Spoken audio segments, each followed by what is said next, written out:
This is Philadelphia on a beautiful, warm championship Sunday at Aronimink. The packed leaderboard. In fact, it's the tightest leaderboard in PGA Championship history. Endless possibilities for who's going to hoist that Wanamaker trophy later today. Jordan Spieth, if he could win one more tournament, he says it would be this one to complete the career Grand Slam. He starts the day 7 back. Playing with Rico Hoey, just in his 3rd major championship appearance, making his first cut at the PGA. Just a few hours left. For one man, today will be one of those memories that returns to him on his deathbed. There's certainly some internal warfare going on. You gotta have some swagger or confidence about what you're doing. For everyone else in contention, it will be a lost feeling that they can't quite reconjure. Not really anything that I have to prove to myself or anybody. It's just something I want to accomplish. And an experience to learn from and also try to forget. It'll be an extremely strong test. You're going to need some grit and some patience out there. It's a tight leaderboard, and we'll see what happens. It's a great stage to be on. It's going to be nuts. Get your popcorn. You know what they say, never miss a Sunday show. It's the final round at the PGA Championship.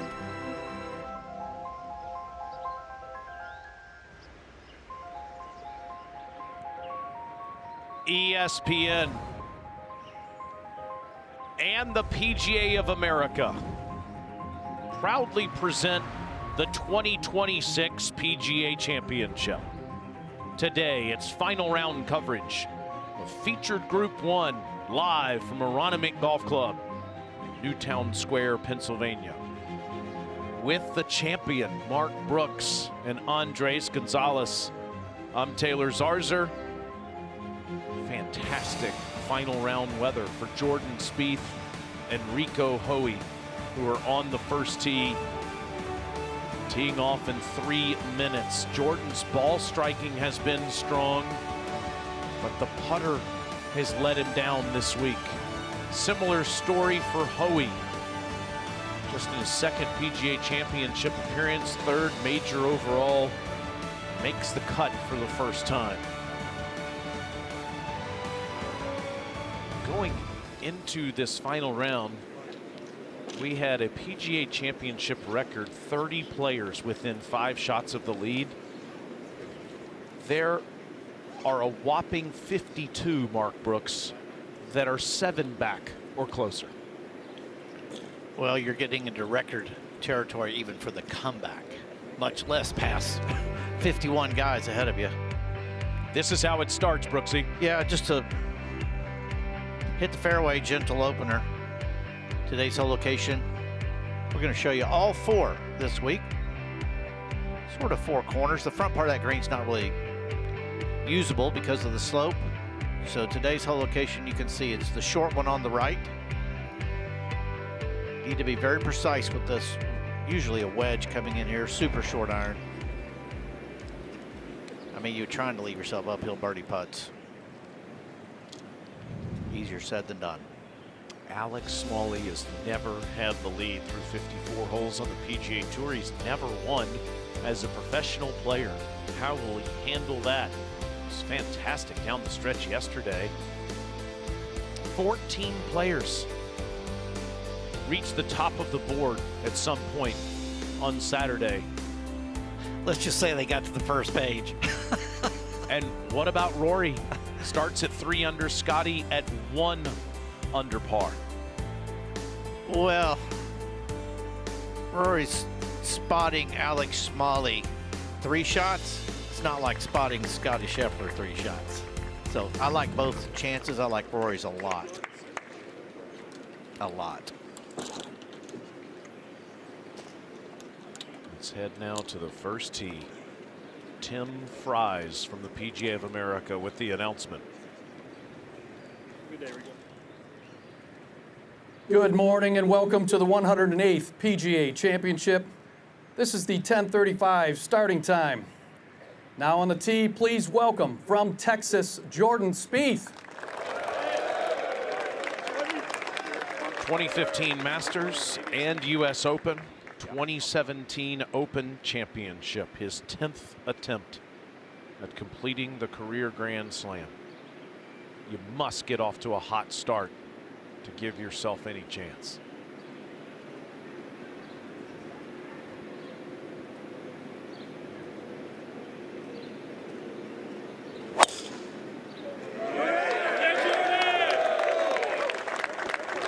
Catch a decent bounce, it'll stay in the fairway.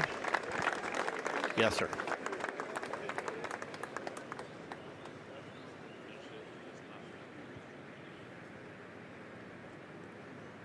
And next on the tee, from Philippines, Rico Hoey. Rico was born there, but was raised in Rancho Cucamonga, California, near San Diego. A USC alum, pro player for nearly a decade.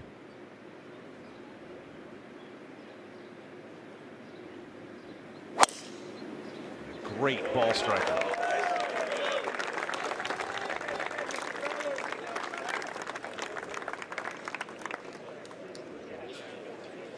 This is his 75th start in an official PGA Tour event. This will be Jordan Spieth's 313th. And speaking of Mr. Spieth, he started with a bang on Thursday. He was the story on Thursday morning. This for birdie at 16, the 7th hole of the day. Turning over to the other side at the par 3 5th. Turned a little 7-iron back in there.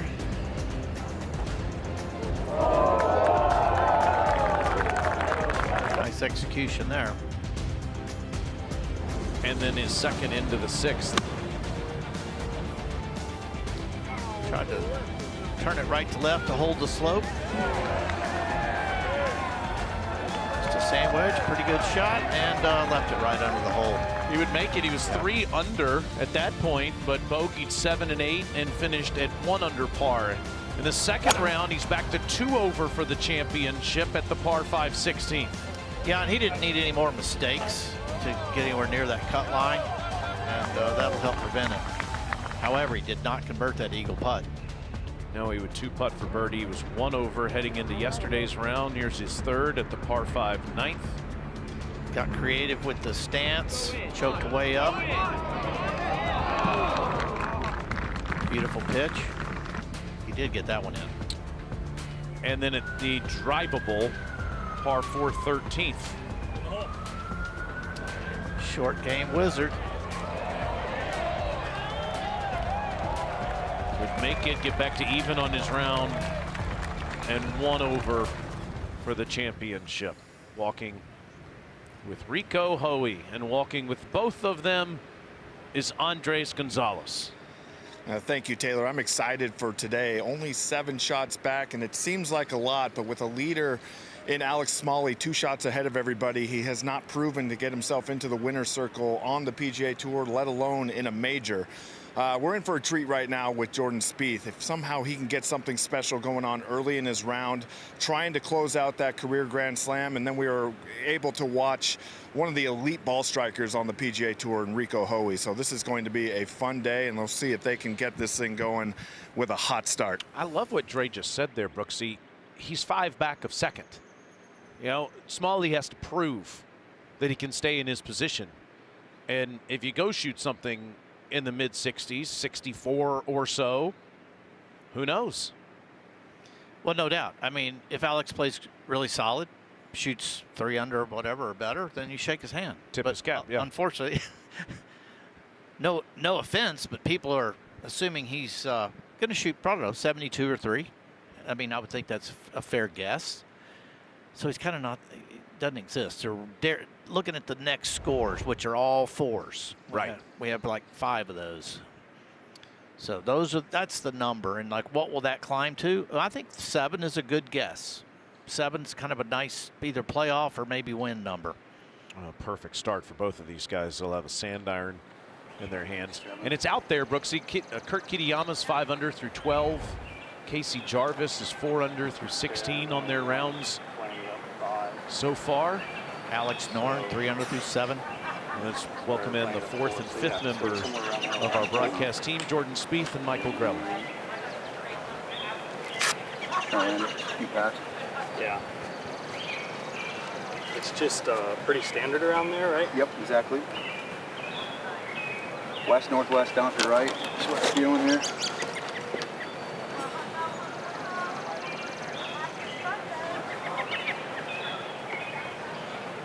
Mark, both of these players just need to get out here and get after it. I'd like to see a little less chatter here and just more of a reaction today out of Spieth.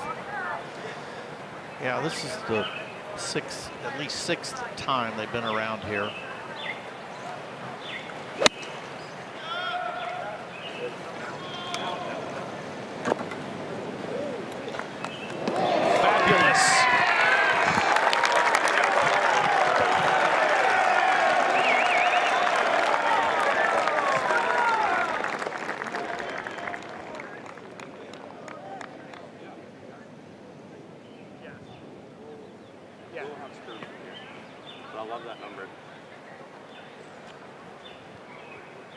Now Rico's turn.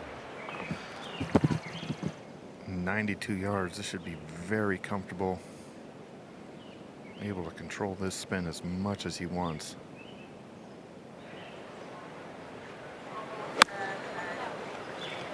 Nice low ball flight. He's carried it a couple of yards too far. Yeah, that hole's cut just over a little ridge that will repel the ball. Hear them cheering for Jordan. One more look.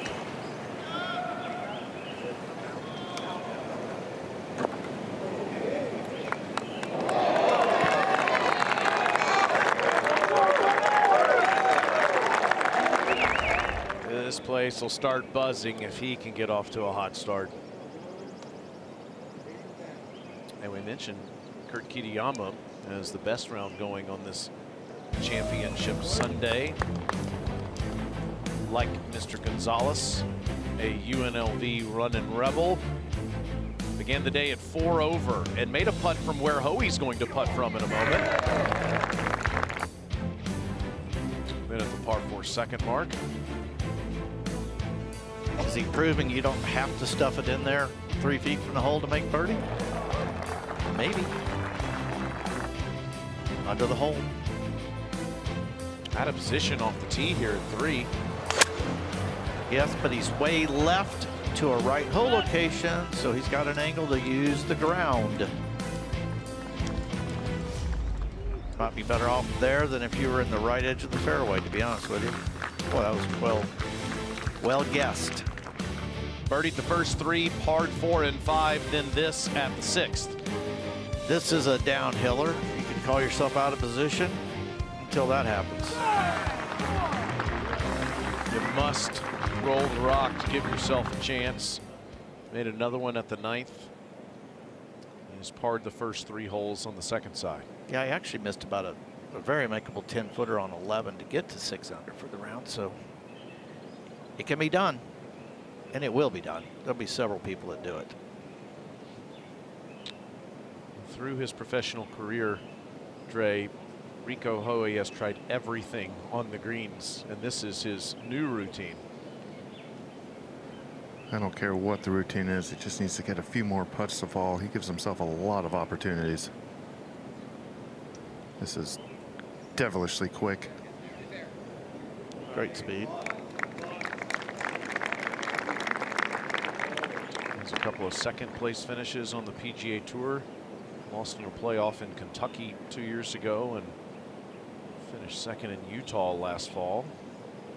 He had a great fall. He did. He got him into the first couple of signature events this year. All right, now Spieth.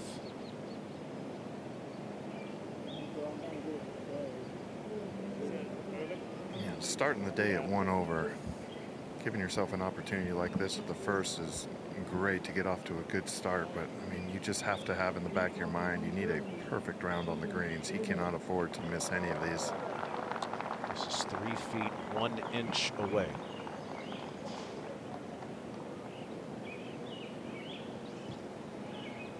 I think he just needs to hit this with his shadow and it'll get there.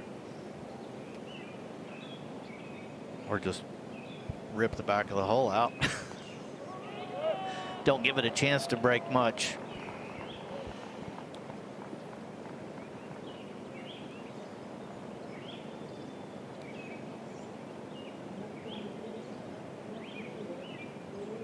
If you can aim it, you can make it. You can aim that one. What a start. Perfect drive. Fabulous approach. An even par in total. Oh, how desperate he is to complete the career Grand Slam. He talked about trying to win the PGA Championship earlier in the week.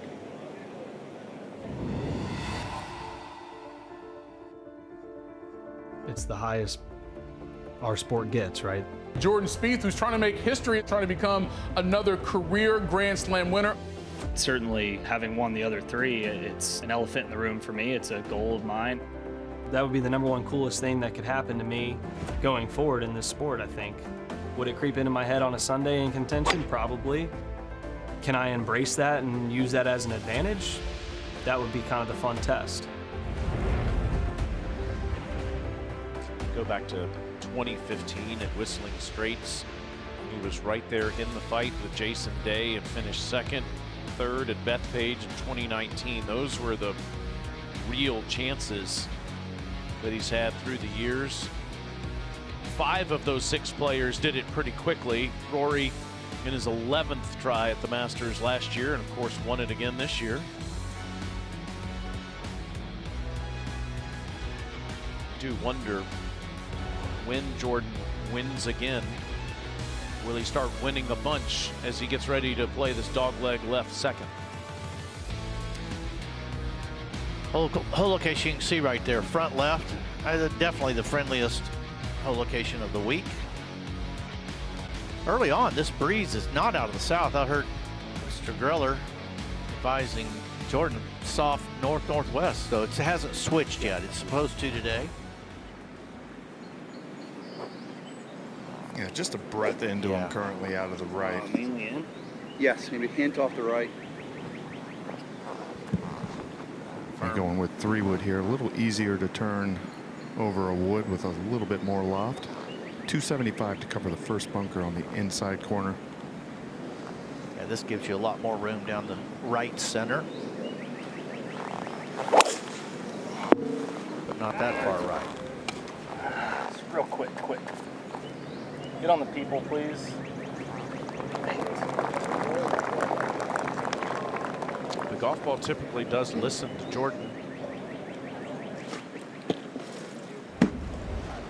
He said it was too quick, Mark. Yeah. Just real quick. Get on the people, please.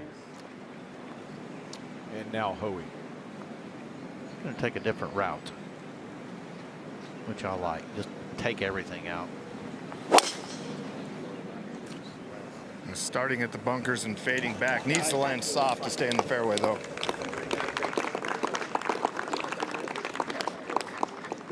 Two of you were talking about this green, or this fairway rather. Just can't hold it. Yeah, you can if you draw it. That's what you were saying. Oh, come on, man. It's slicing off the slope. So much history in Philadelphia for the PGA.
We are in the top left box watching Jordan Spieth and Rico Hoey, Justin Thomas and Aldrich Potgieter in the middle.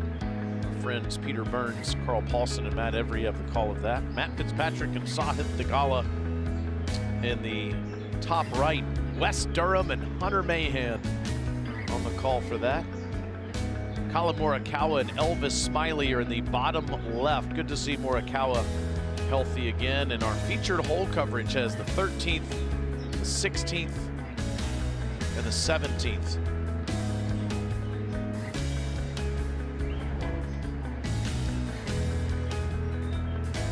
At 2, Hoey is through the fairway in the thick rough, but only 78 yards to go. And Jordan Spieth hit it on the gallery line. 147 yards left. They both should be able to play to this hole location from that side, but we'll see what kind of lie Jordan has here.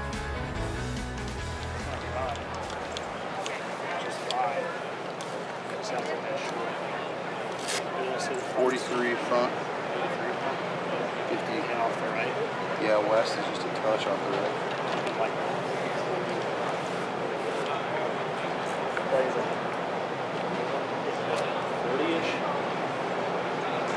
Yeah, it's not just kind of it's not going to be a flyer, but it's going to talk. So I just don't know if Les does get there. But it's close. We're just playing like the same thing. Yeah, anything short.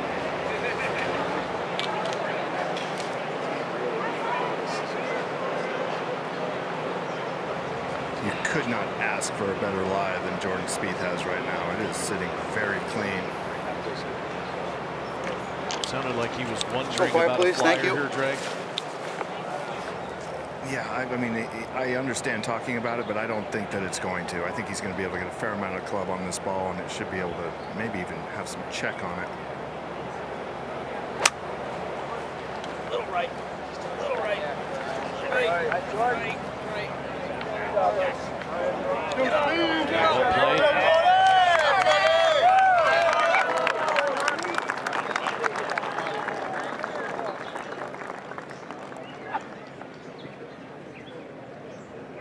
How about that lead, Mark? It's fine. My brain is cooking here. I'm like, that is all about reading the lie first, educated guess, and trying not to hit it past the hole. I mean, it's experience. It's educated guessing. Meanwhile, Hoey's ball disappeared. Oh, it's way down. It took the Volunteers a while to find it. 78 yards, just needs to chop down on it.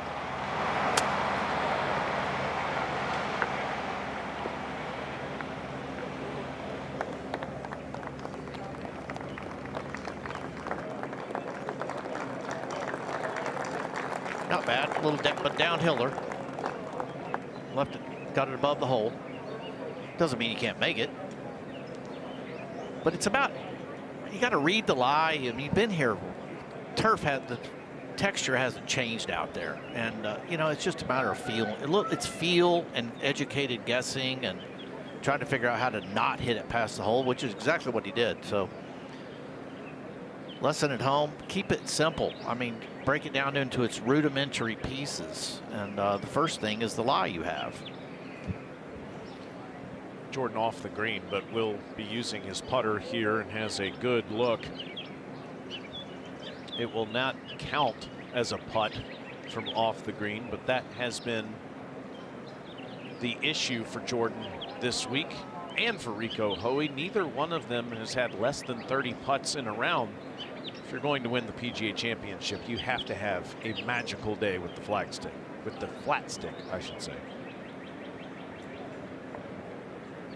Yeah, Jordan's putting stats overall, he's ranked 34th on the PGA Tour this year, which shows an improvement. However, he's not strong. He's very below average. In fact, he's like 125th in three putting. A lot of three putts, and he's missed a ton of putts inside 10 feet. So it's very curious to try to go through the data right now at only 10 or 11 tournaments in.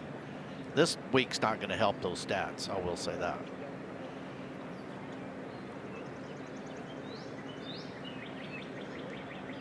Today is a new day.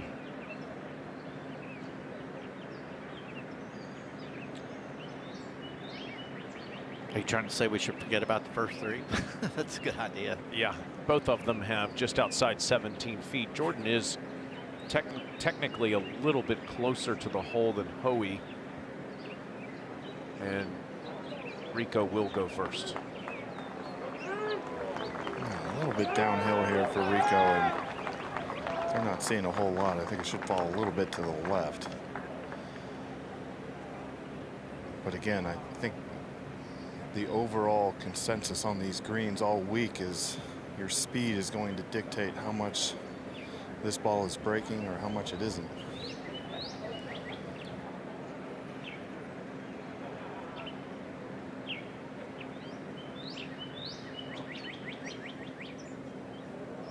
He too thought it was coming left. There's been only one bogey made here today. Does that help you out?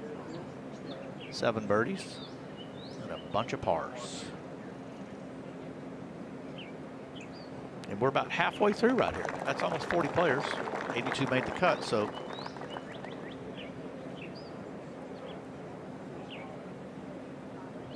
Certainly quite the benign hole. What do you see in this one, Dre? I mean, I'm just watching a lot of these putts so far this week, and they are so hard to read. I feel like I'm pretty good at reading them, but this is going to go right.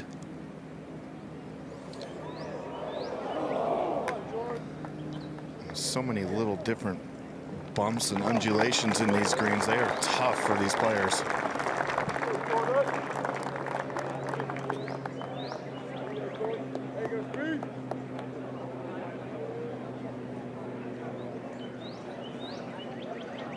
Well, they have a short walk over to the par 4 third. Today's hole location, certainly friendlier than Thursday's opening round. Anything short of this 346 area, and you need to be down the left side today to open up the best hole attack position. You can see right there, round 4. Round 1 was pretty darn tough, and it was windier, chillier. They struggled with that whole location. We've had a couple of different seasons this week. Super hard. Close? Huh? Yeah, it'd be close. I think it's got a chance of being short. We're still trying to hit it in that gap, right? Yes. Mark, left side does open up your best angle of attack to this pin, but the fairway does run out at that second set of bunkers at 350. And with the fairways firming up, that is in play here.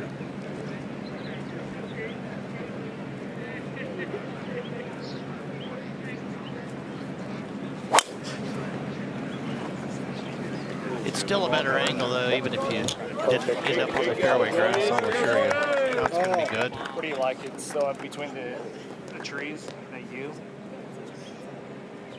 I mean, today you can have a left edge of it. Of that. Yeah. Of the U, yeah.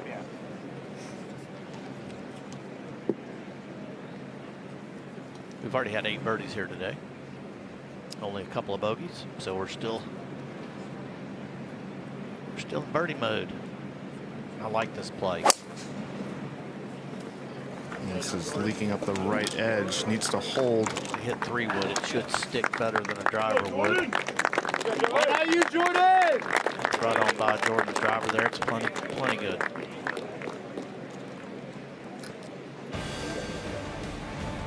One of the iconic trophies in sports is the Wanamaker. It's here at Aronimink. Who is going to hoist it over their head tonight?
In football and golf, Sundays are for winning. And there's no better place to win than right here, Philadelphia, where the history runs deep and so does desire.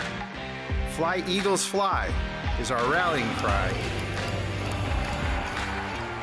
And this week it applies to birdies too, at the PGA Championship. The world's best will battle the pressure and rise to the moment for America's most passionate fans in the city of liberty, brotherly love, and champions. Go Birds! It's just such a great sports town.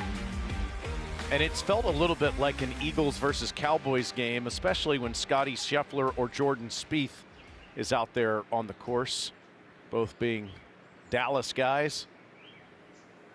But there are a lot of Eagles fans cheering for this Cowboys fan today. It is interesting, all four of those courses that are listed on your screen were out of the rota for their respective majors for a long time, and now all of them are back in. And you would have every reason to believe that the PGA Championship will quickly come back here.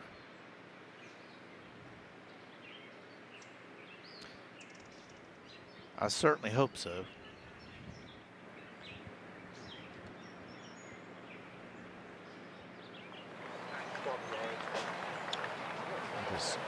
Ryan Martin, Rico Hoey's caddy. Going to try to figure things out here for their second.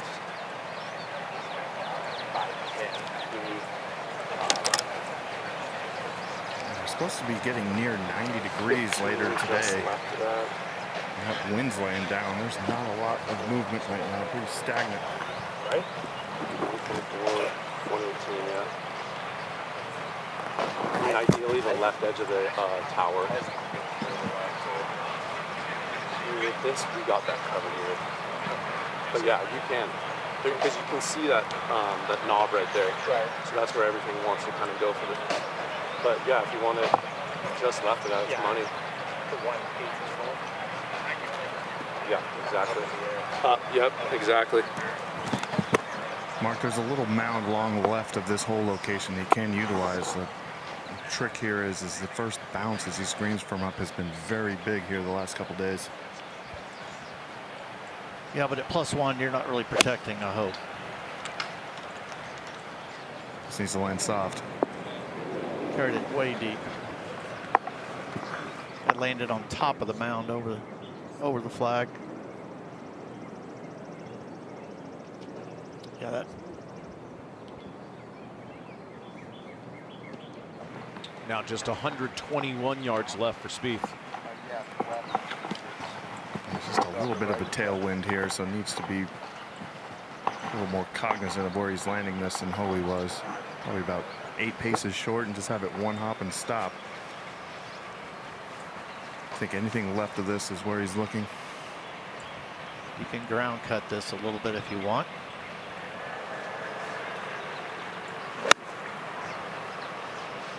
Go. Pretty darn good right there. That's probably 10 or 12 short. Right under the hole. And for more on Jordan Spieth, let's go to PGA Frisco and check in with Natalie Sheehan. Greetings from Cowboy Country down here in Frisco, Texas. Jordan Spieth has been making some notable swing changes lately, and earlier this week he compared making swing changes to smoking meats. And I think what he meant by that is it's really challenging. It can feel great on the range when you're making big changes, but sometimes it's hard to get that last little bit done and take it to the golf course. I want to share with you something that I do with my students. When you come and take a lesson from me, at the end of your lesson, we always try and boil it down to something very simple, kind of calling it your golf mantra, how you can take it to the golf course. And so it could be as simple as, let's say I taught somebody, we were working on hinging their wrists in their backswing and then feeling like we let the club fall as they transition. So when they get set up to the golf ball, I would tell them to say in their mind to themselves, hinge, fall. And that's it. That's all you would say to yourself on the golf course. And I think that's a really nice way to be able to translate what you're working on in your swing to the golf course more quickly without 10,000 swing thoughts. Keep it simple, so important. And as Natalie said, PGA Frisco very close to where Jordan's favorite team, the Dallas Cowboys, practice. You like those simple reminders, Brooksy, before you play? I do. I thought you were going to ask me a Cowboys question. I do. And the rhythm or tempo that you say those two words to yourself can help a lot with sequencing. Yeah. So you don't hinge fall. Hinge fall. That's Rico Hoey's lie. And we were talking about the putting being an issue, Dre. It's also the scrambling. He's just 6 of 17 this week scrambling. Well, this one's pretty straightforward. On an upslope, has a pretty good lie. Just needs to land it up on top of this ridge and let it trickle out.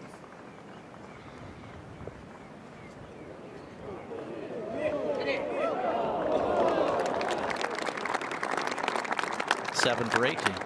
That's beautiful. The percentage climbs.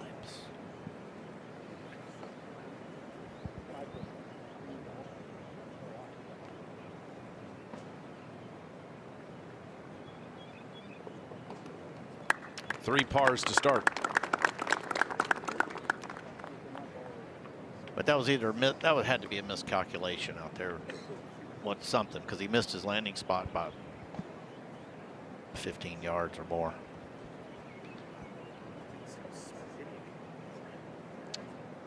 Meanwhile, for Spieth, just outside 12 feet. This is a great look here, just down the slope, maybe a little bit of right movement in it. Put a beautiful wedge shot in here, controlling his spin.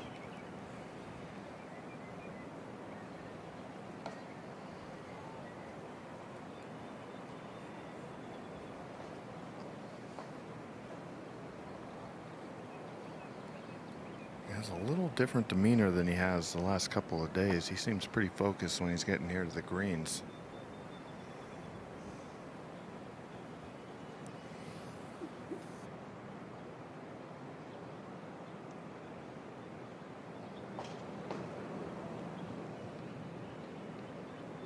Another one. 2 birdies for Spieth in the first 3 holes, and he's in red figures now.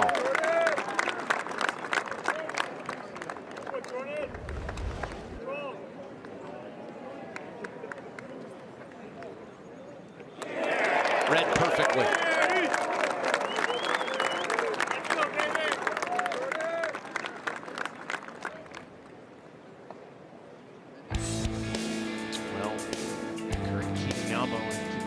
On the hottest ground, parred the first 3 holes on the second side, then this for birdie at 13. That's 6 under now on his round, 2 under for the PGA Championship.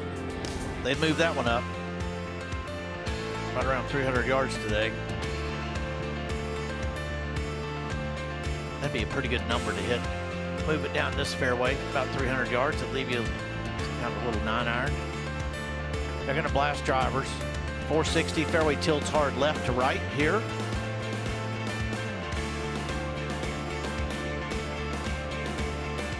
There's a whole location. You can see it's up on a little bit of a ridge. Shelf. Look, I like to call them shelves. Ridges don't have a flat top to them.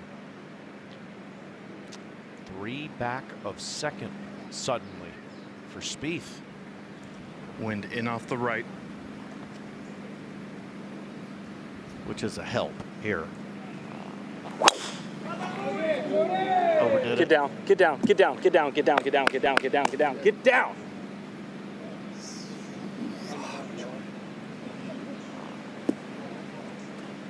It had a favorable bounce. It kicked back towards the fairway, but not nearly enough to get back to it. Yeah, we have eyes on it, and it is sitting up a bit.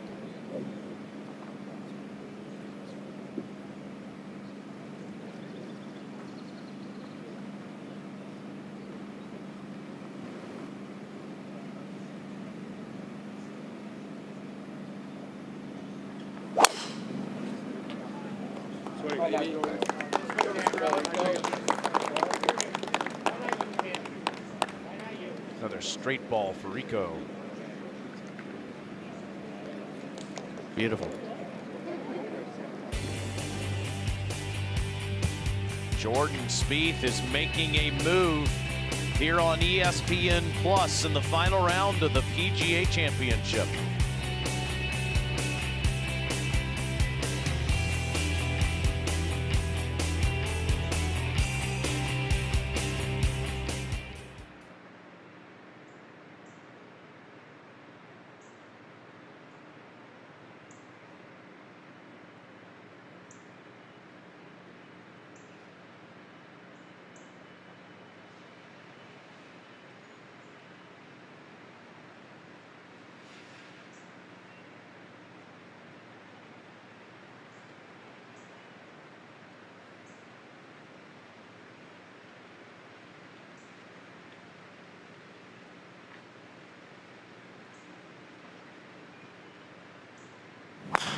Oh yeah, Jordan! Get down, get down, get down, get down, get down, get down, get down, get down.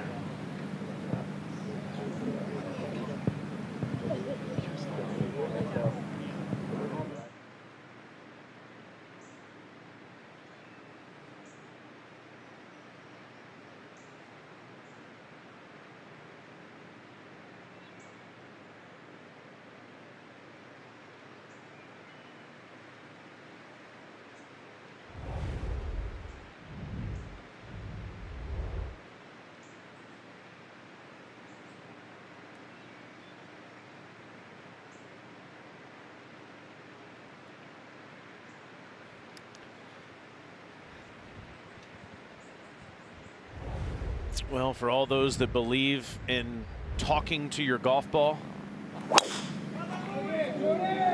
Get down, get down, get down, get down, get down, get down, get down, get down, get down.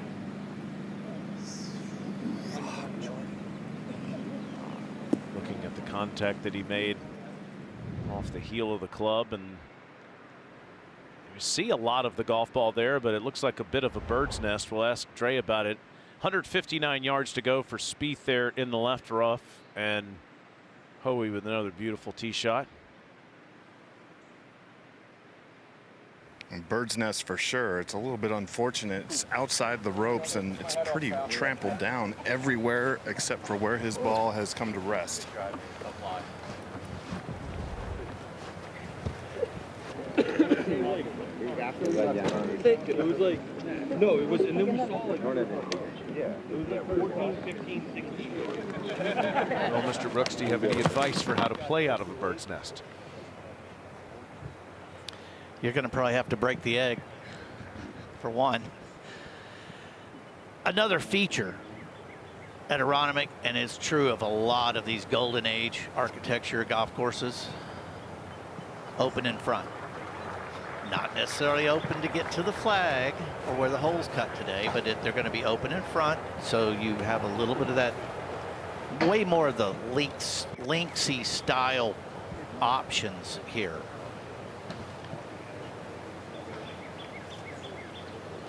And you see a lot more of these little cross bunkers that are 50, 60 yards short of a green. They're meant for not just looks, but deception. And they... Play hold, otherwise it could rip it left. So 59, and it's down 2. 57. I wouldn't worry about the down 2 here. Just figure out where to land that darn thing. You want to pitch it 50? 45 to 50? Yeah, right in there. Finishing just right of it. Yeah, I mean. A 159 pin, 140 front edge. The breeze is helping them here.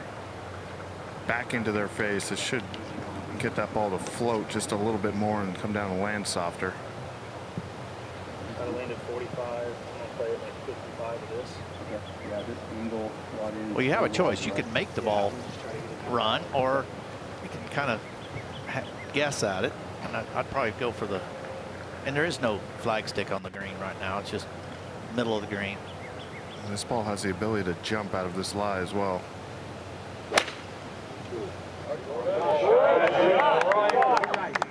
Light him up, Jordan.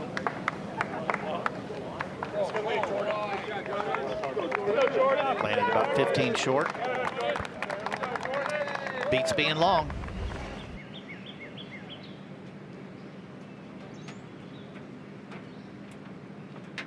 Broke the egg.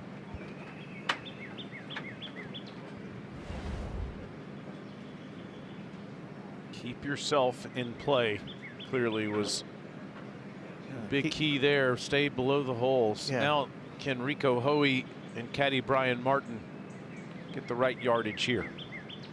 Well, 134. This is another one up on that plateau that you're talking about where that pin is here, Mark. You need to really land it close to the edge, so it kind of flirts with bringing it back down.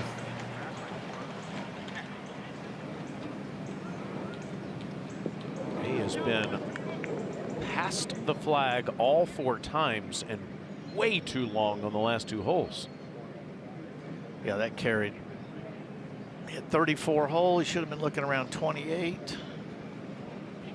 Now, you said 15 yards too long on the last hole. That's at least 15 yards too long here. Yeah, it probably carried 8 past. Yeah, 6. That's 15 yards. And that is not in a good spot. Now you're trying to figure out how to not make 6. Jordan Spieth right now is in a tie for 24th at 1 under par, 3 shots back of John Rahm. Ludwig Oberg, Matty Schmid, Nick Taylor, and Aaron Rai. Everyone chasing Alex Smalley, the American, is off at 235.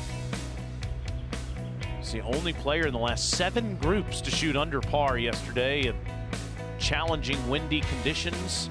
Can someone from this page make a move today? PGA champion Martin Keimer, Hideki Matsuyama. What about Scotty Scheffler? He's off 2.5 hours before Smalley is at 12:05. Well, you don't even think about a strategy other than playing each hole the way you're supposed to play it until you get to 5 under par. Okay, at that point you can maybe start peeking around and see what's going on, and they're way ahead of the leader groups here. They're going to be they'll be done before they tee off. So you got to get to 7. Justin Thomas playing on ESPN Plus this morning, right behind Spieth.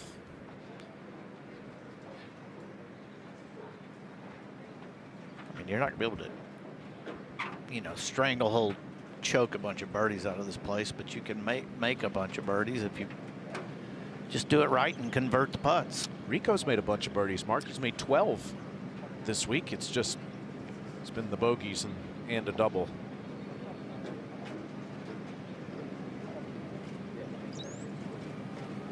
I am not envious of this shot that he has coming up.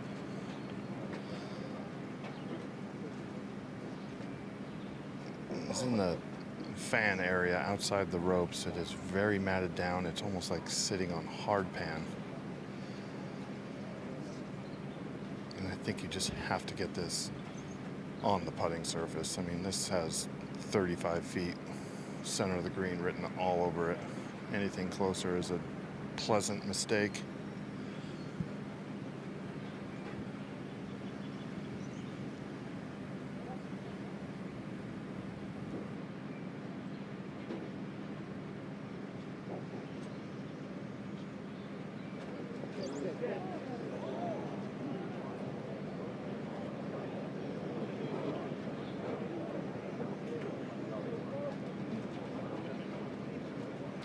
Yeah, you'd have to take a pretty big risk to try to bounce it through the rough.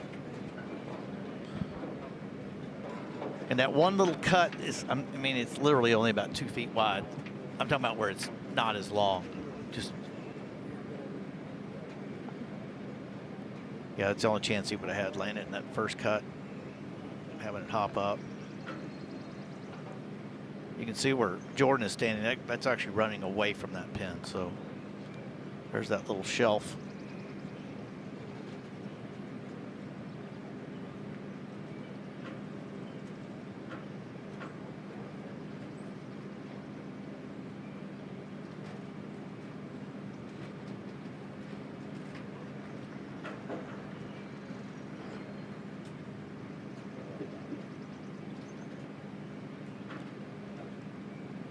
right at 50 feet.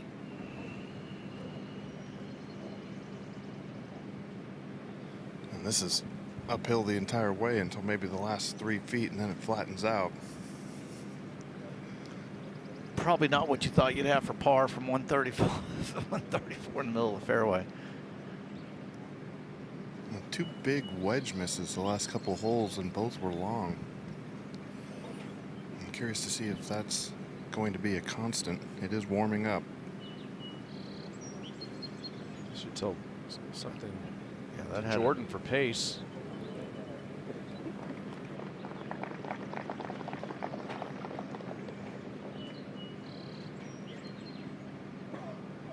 Jordan has a little more of a ridge runner.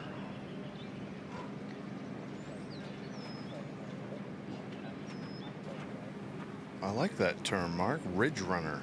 Gotta run the ridge.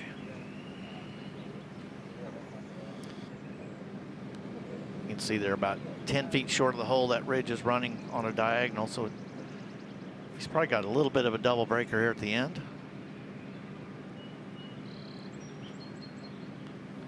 And having to run it so much, you would have to think that if this misses, it's probably going to be on the left-hand side.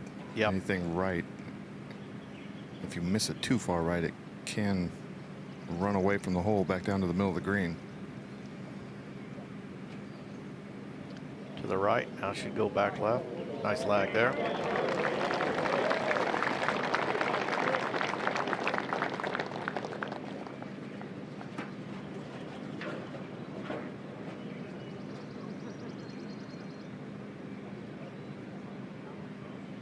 Two under through 4. Yep.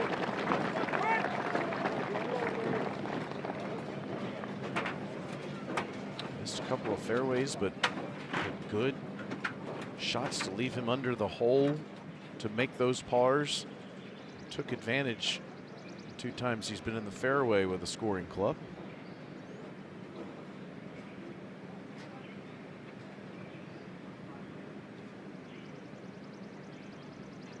I love what Dre said a little earlier about the chatter between Spieth and Greller. We love the chatter. It's one of the great features of professional golf is Jordan Spieth and Michael Greller talking to each other. But what Dre was saying is he wants to see some conviction today, and we've seen it so far.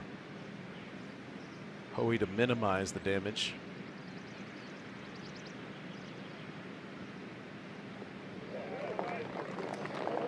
Good 2-putt.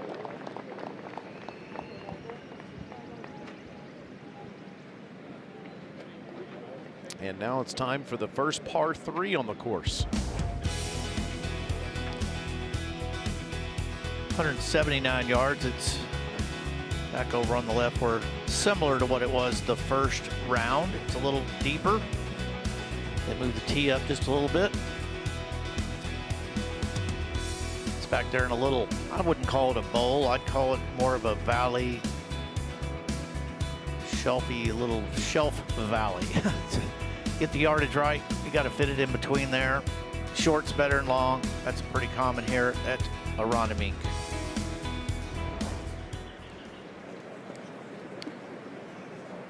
Well, Kurt Kitayama was out of position off the tee at the long par 4 15th, but was able to make par there. So he's 6 under through 15 holes, and he's playing the par 5 16th.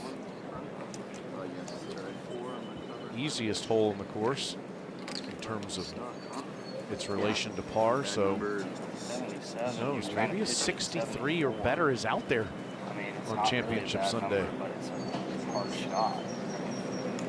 With the other one? Yeah. 70. It's easily playing 80 to get to the 74. I agree. But if I can somehow get this 8 iron, 68. Yeah. That's good. How far short? Be a 27 footer. That's your wheelhouse.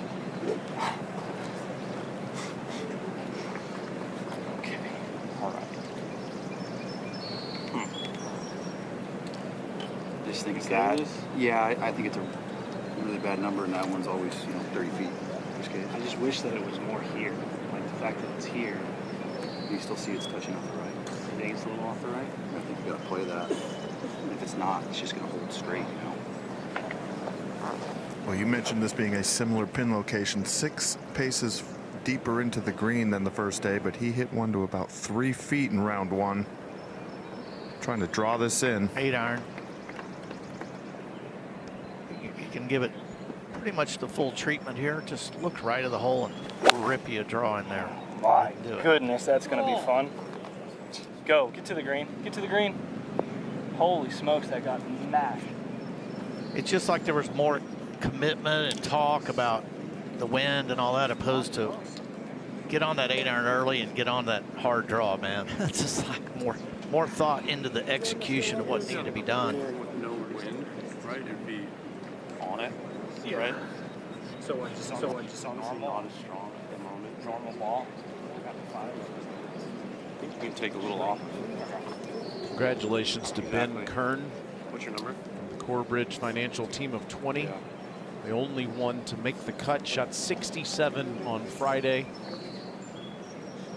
Shoots 77, 72 this weekend, but he'll be honored this evening. See if Hoey can get the match up the wind and yardage here. It's a breeze right now. Really good line. Yeah, this is not wind. There it is. Rico! Under the hole for the first time, and a good look.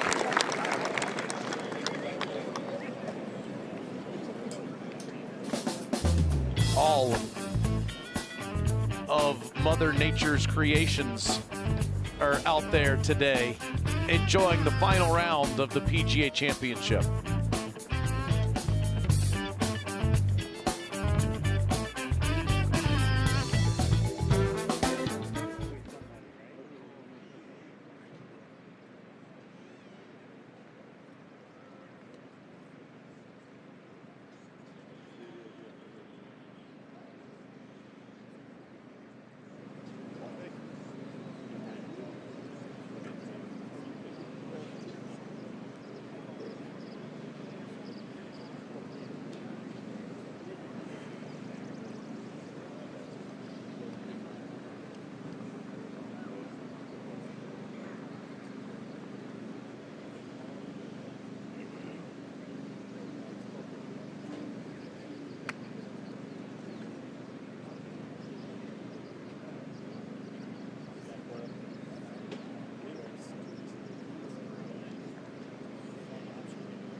Go!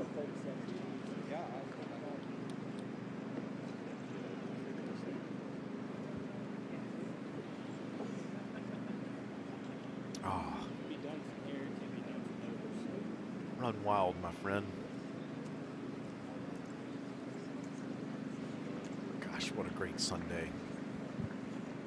To have the family out here for the PGA Championship. See, can he get up those stairs? Nice. Turn around.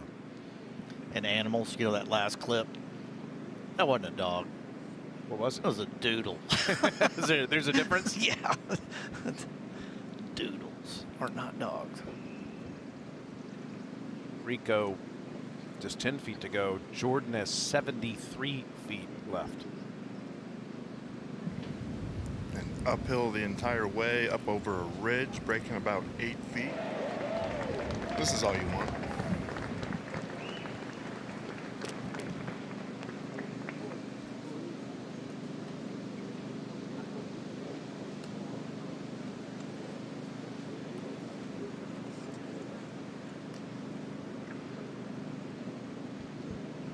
Well, yeah, you'd have to call timeout if you wanted to aim point this one. You'd need about a 5-minute timeout. 7 breaks to read. Well, if you're going to do something special, coming from back in the pack, you have to be terrific with this club in your hands. No doubt. And that, I mean, it doesn't even include making putts. Putts like this outside of 70 feet, you need to give yourself limited stress on the day. Look how far away from the hole he's aiming here. That is really well done.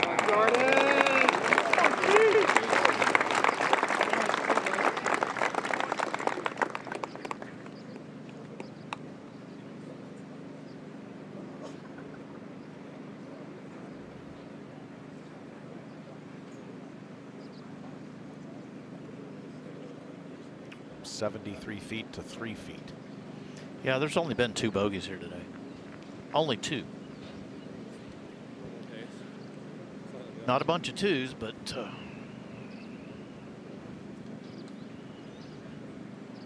4 to be exact. About halfway through the round. This might be able to get him back on track here. His last 2 shots that have airmailed the green have been right on line. Well, this wasn't a wedge. There you go. Rico! Yeah. Left it under the hole. Beautiful. Rico, my boy! It's the 5th birdie of the day. Rico, first birdie, baby. 13 birdies for the event for Rico. That's a good number. To go with 12 bogeys and a double.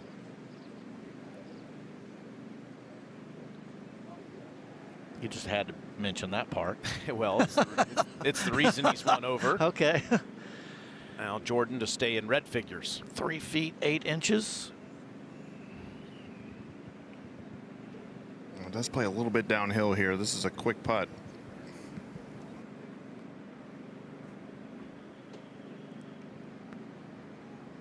Just see it going right in the middle.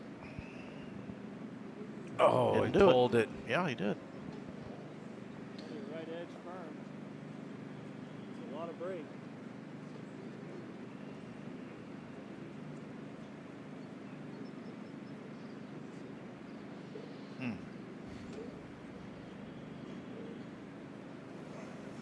That'll pump the brakes on you real quick.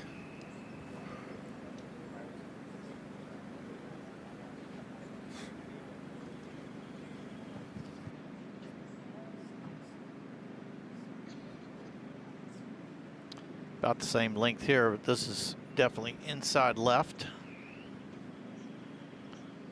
Just left to center.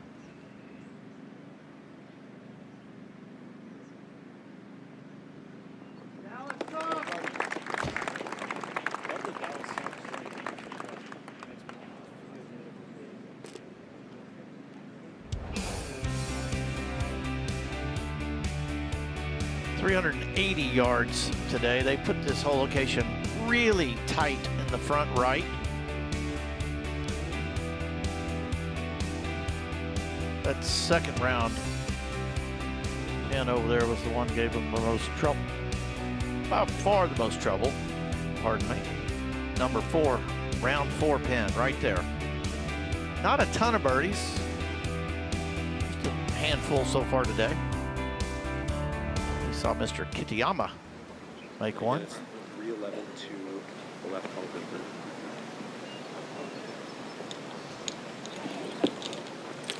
Still playing under par, and it will.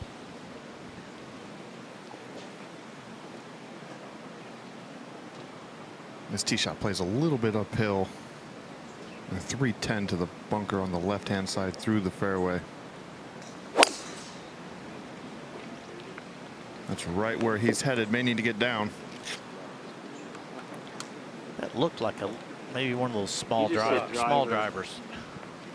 It's short. 2 wood. That was just right at the 300 line. It was in the fairway. As long as you're getting to 275. Well, I don't know that I am, because it doesn't feel right now like it's helping, even though last holes would have been straight down on the shot. I feel like it's helping. I mean, if you're not sure, then I use the driver. But do I have reach? I think you'd have to kind of hit like a bounce it up to here where we practice to. Is that, do I have that angle? What's that? Do I have that angle? So you get driver here. Okay. I'm just saying, I think first priority is covering that bunker. You're not feeling any help, you know. I don't think this pin's that excessive. I think you got to hit like a, you know, it's hard to get a full wedge in there. Well, that's what I was trying to do. I know, but I'm saying you got to cover that bunker. No, you just have to stay left. Yeah. Or stay left. So this is between the trees. Yes. Middle tree is the center. Yes. Michael Greller wants him to hit driver, and that's what he's doing. And I think that's the play.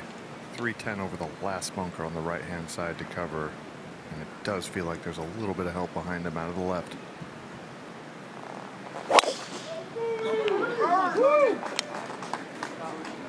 Beautifully shaped. It was the right call.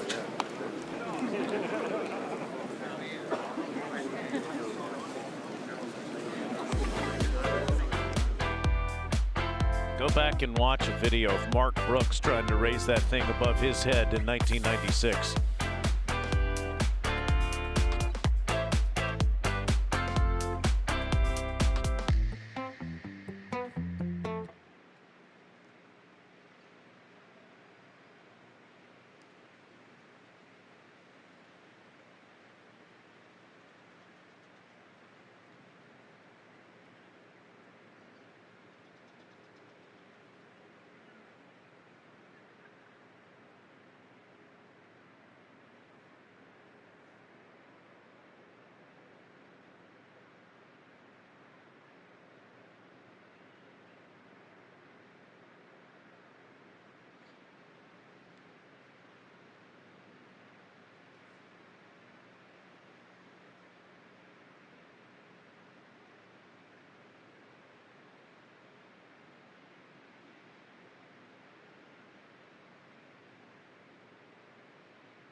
It is a beauty. We are seeing some quality golf shots. Appears to be no more than 5 or 6 feet. Boy, he really hit that drive there. Might be his best today.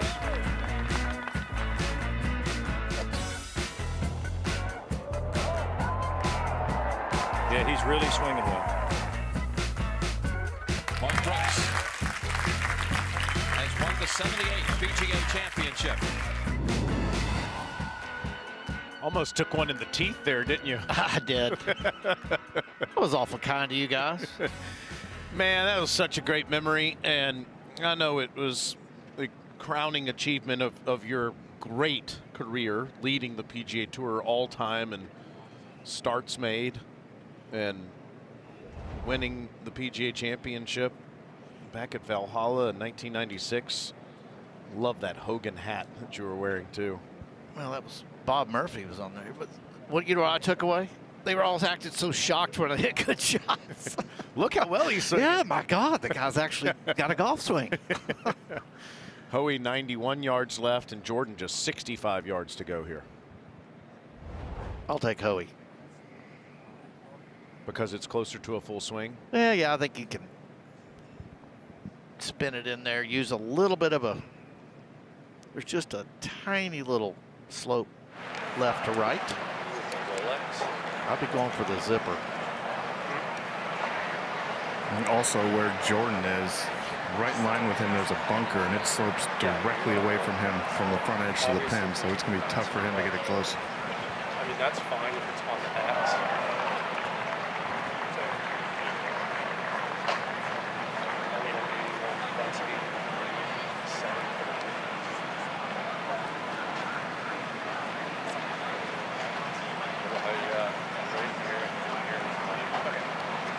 So what makes golf interesting is that you're having to factor in what the ball does after it hits the ground. Tee shots, second shots, that's what makes golf interesting, not point A to B.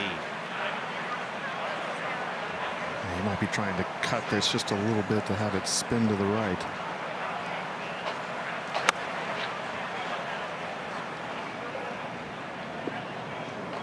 There you go.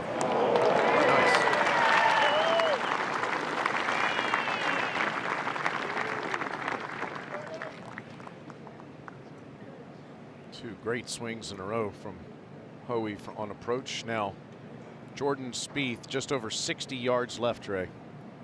Firm greens. Mark, you think he can spin this back from this distance? I don't know about back, but that's a 61-degree loft. Ooh, this was gross.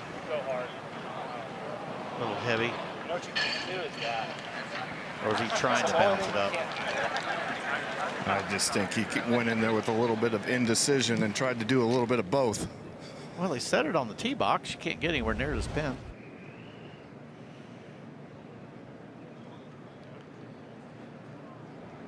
Just a little heavy.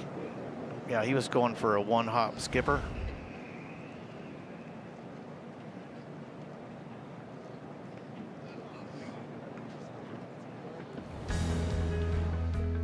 That reaction we've seen so frequently from Jordan Spieth in the last couple of years. Wants so desperately to be a winner again. His buddy JT in the middle. Fitzpatrick having the season of his life over on the right. Morikawa healthy again in the bottom left, and tees up on 13 again today. Drivable par 4 in the final round of the PGA Championship. Par 5 16th, par 3 17th available to you there on featured holes.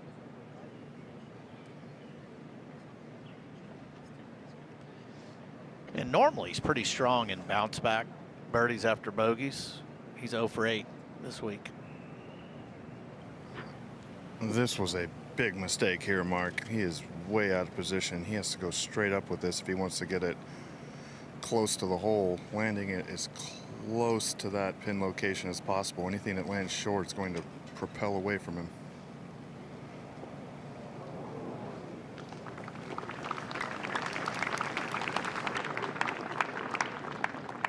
I mean, having that for par from there makes you want to jump out of a moving car going down the freeway.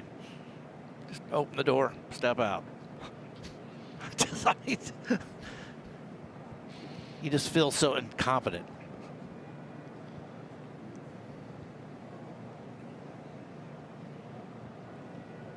Out of process. He's definitely, if he wants to win a Wanamaker, he's got to get back into the process. They're talking about outcome a lot. Where's it going to go? What's it going to do? Not just do, you know, figure it out. I mean, there's some guesswork, but now you're smart, man. Your educated guesses are going to be pretty darn good. If it doesn't work out, it's another one for the library.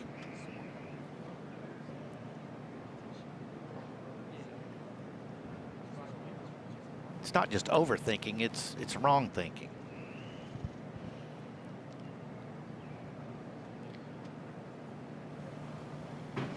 This is not an easy putt either. Working back down slope, should be moving a little bit to his left, but well, not what he had envisioned for a par putt. No, this is about what we saw Kurt Kitayama make for birdie earlier. Little mini rainbow down the hill.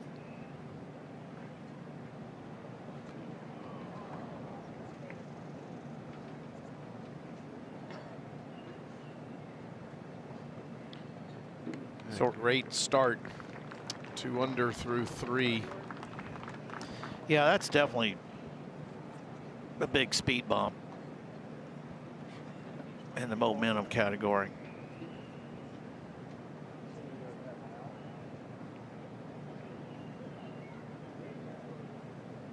Double speed bump. He's walking towards me at the back of the green. I just want to crawl into a hole so he can't see me.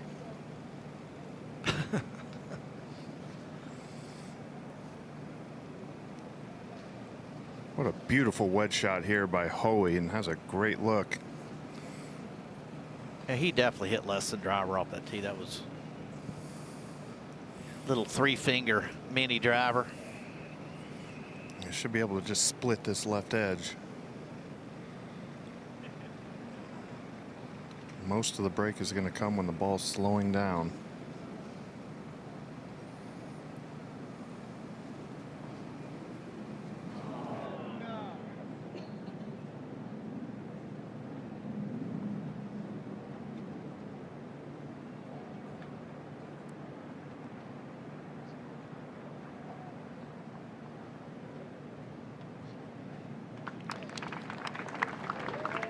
Both players are where they started the round. Yeah, disappointing there.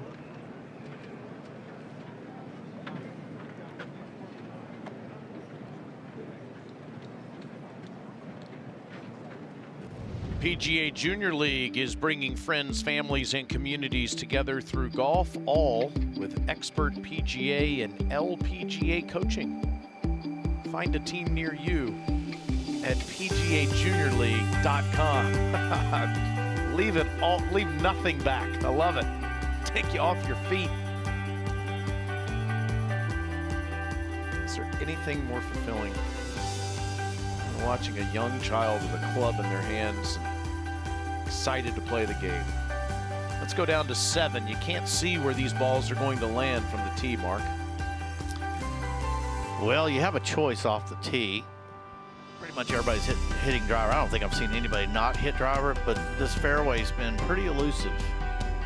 Some kind of hard left to right shot is required. I would say the most accessible hole location of the week here. Back left. Get it in the fairway. Shouldn't be here. Right. And it says second toughest hole. It's going to be all due to guys not hitting the fairway. 100%. West, west, so yeah, and then again, like all the way back there, we can run something back. But yeah, finishing on that is going to want to push it to the right. And directly back into the wind right now. That's actually a help to hit the fairway in a lot of ways.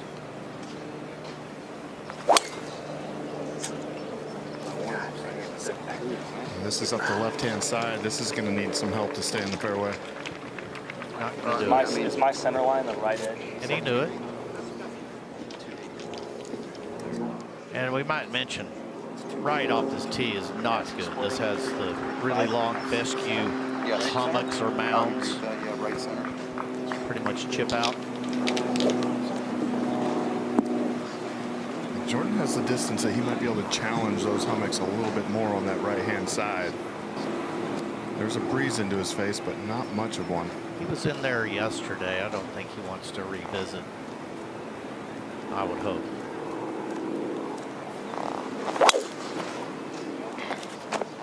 It's so spinny, it might be perfect.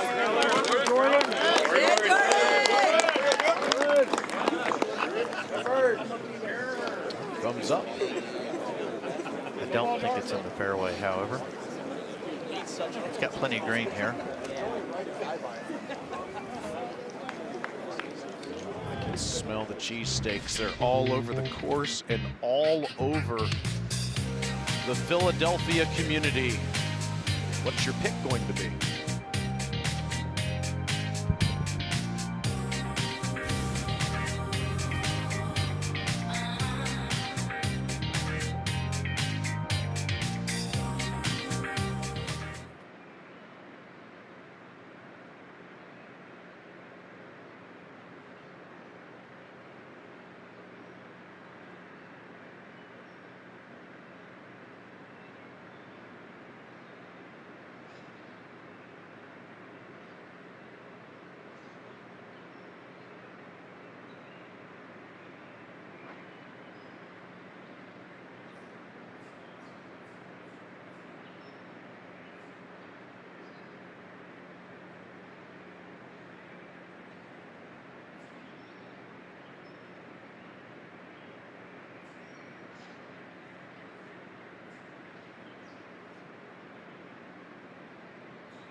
If players were given a club for every time they almost won a major, a dozen guys this week could arm a town the size of Abilene. Lots of players come close. Close enough for the loss to haunt them forever when they're getting paid to live in the almostness of fading nostalgia. But only a select few persevere to win a major. In that inch of difference between almost and champion lies the answer to so many prayers. Thank you, Wright Thompson. Oh, the 1962 champ, the Black Knight. What's it walking down those stairs now as you get older? 90 years young now. Okay. Still has the leg kick going. Yep. Never saw greens like this in our time. We never putted. We had spike marks, lots of spike marks, and never saw anything like this. Unbelievable, isn't it? Eh? Yeah. It is a beautiful condition. Yeah, absolutely. But look at these beautiful trees. Gary Player, 1962 PGA champion. Yeah.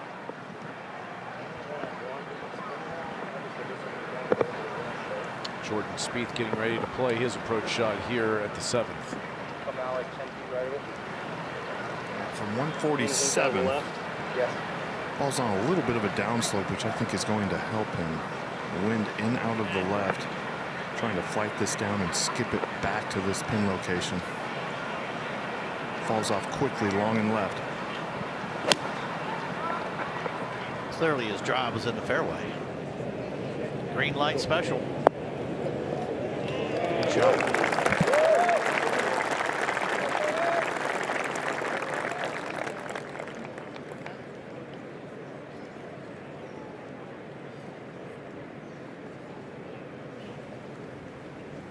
Rico found himself in a nasty lie, very thick.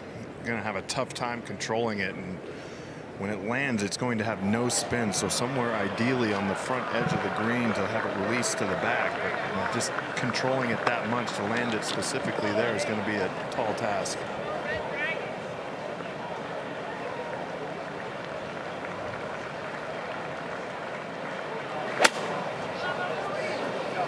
Trying to get it to go about 110 yards. Couldn't do it. That lie was nasty. Here we go, Jordan.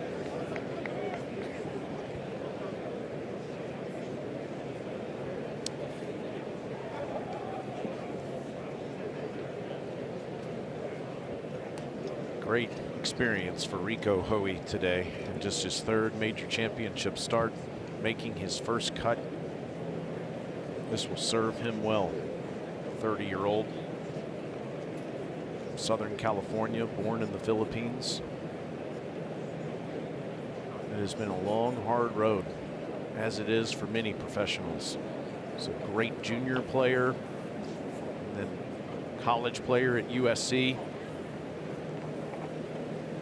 Won on PGA Tour Canada 9 years ago. Korn Ferry Tour 3 years ago to secure his playing privileges on the PGA Tour, and he's been out on the tour the last 3 years. You know, the Alex Smalley story isn't so dissimilar from Hoey's. Smalley's a journeyman player that's tried to make his mark. He's never won as a professional. And now here he is with the 54-hole lead in the PGA Championship. Leads by 2 over a quintet of players. There are 5 more that are 3 under par. And look at that name at the bottom. Kurt Kitayama ties the final round major championship scoring record with a 63 this morning. 5 birdies on the first side, 2 more coming in, including the birdie at the last. What a round from Kitayama. How about 17 of 18 greens, Mark? That'll work. He birdied the 18th as well. It's out there. Another nasty situation here for Hoey. He is below the putting surface, cannot see the actual green. And his ball's sitting down, so just hitting and hoping.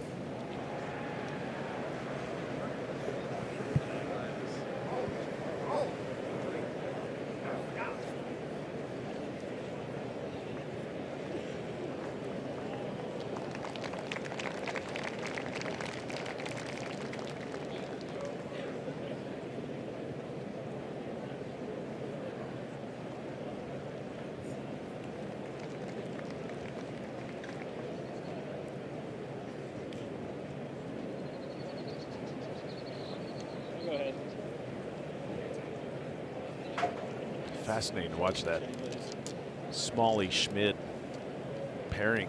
That last one at 235. See how those guys handle it. Nick Taylor playing in the group in front of them.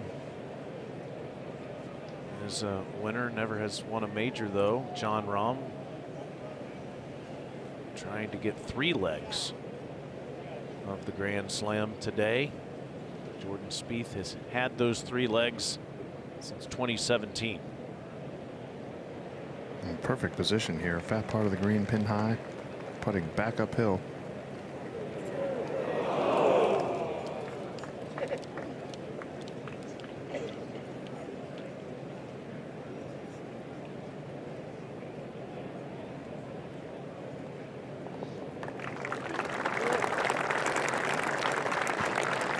The field's averaging, hitting this green regulation 80% for the week. They're just not making a lot of birdies, and that's primarily because they're missing the fairway. Tough fairway to hit.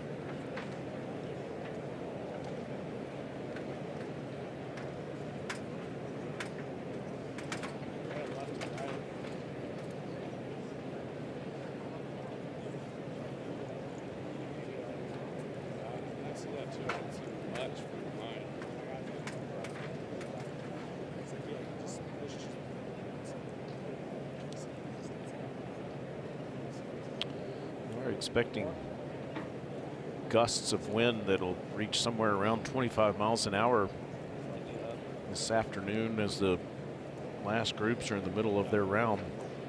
We'll see what sort of impact that has. You wouldn't think that 3 under total from Kitayama will stand up, but who knows? This putt's going to want to move to his right here, back up slope.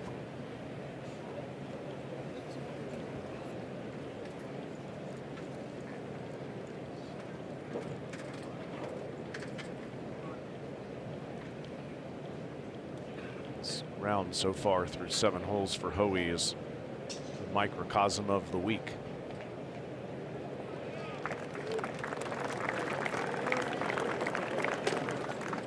Lots of circles and squares. It's been a busy, eventful 4 days. And again, a really good experience for him as he heads to the par 3 8th. Well, they moved the tees up from where they were for this whole location for round 1. It's like 241. Similar hole location back right, 215. Plays down some, maybe 10 yards, almost a club. The book says 14. If it's into the wind, I wouldn't give it 14. There you go. Green sits left to right, angled. You can see the angle there, almost on a 45-degree angle from the player. So the center of the green is maybe a little more difficult to hit than you would think. Trying to land it at 200. Right. We had said 10 on I was from. I mean, I think in general,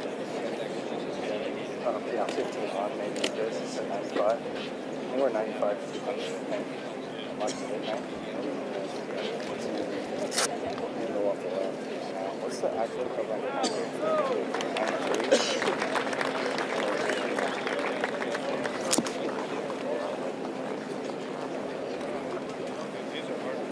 Look how beautiful this backdrop is, how much golf you can see as a spectator.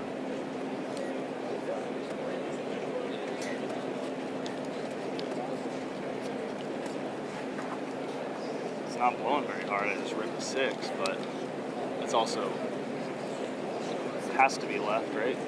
That's right. Yep. Well, 5, they both have to be left. 5 kind of has to split the knob and the pin. The knob in the middle of the green and pin. And obviously the shot with a 5 gets there. It would be a cutter in there.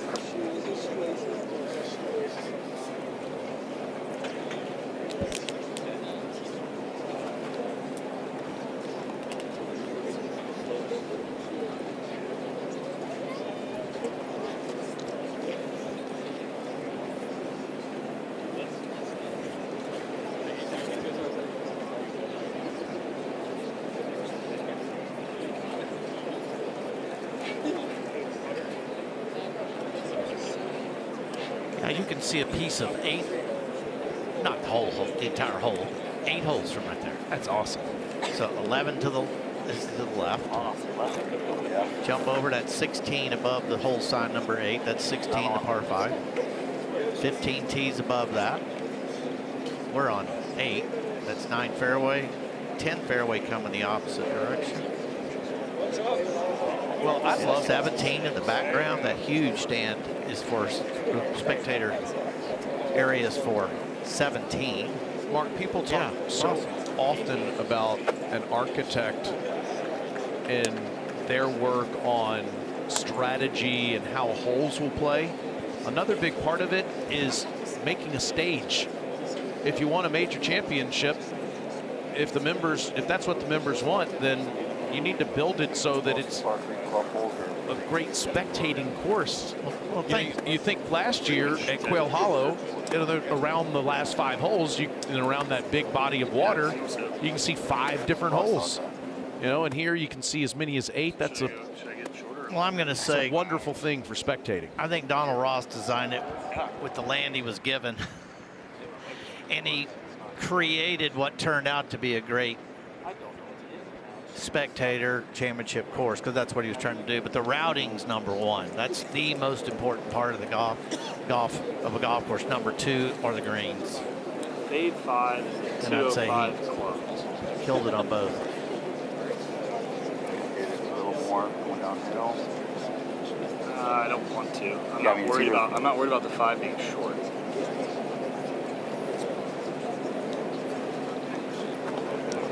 I figured we'd have this figured out by now. Right. I'm just trying to figure out, is that the shot or is it just a nice 5? High 5. 5 went long. It's fine. But I don't know if that's... Yeah. Fuck. Yeah. No, 6 gets 93 on it right now. Go with the 5. Yep. Yeah, that's coming down. Splitting the pin and the knob right on the tower. Yeah. Number 10.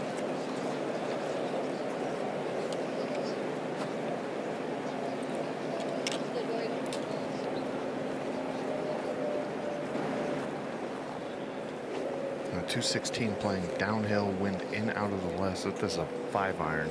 I think this is plenty of bat, so trying to bring this high from the left. Yeah, that's a big bat. You better watch this wind. It's going to switch here in a little while, and then we're going to really have a problem. That's my man. I like I can't this. do better if it ends up. Sit. Somehow sit. What the fuck are you supposed to do? It's a perfect shot. That is so close to so good. And instead, over the green. That is a frustrating thing when you hit a shot like that. Right on that. Yeah. That ridge. Yeah, you have as much room as you want to work it towards it.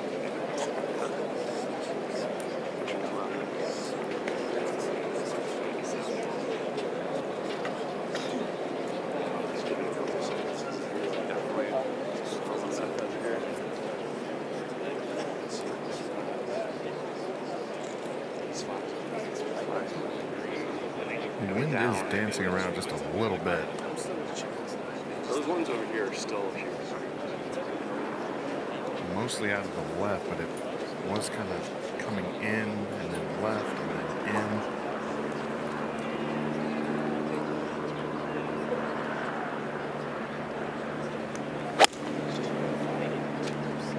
This one looks even better.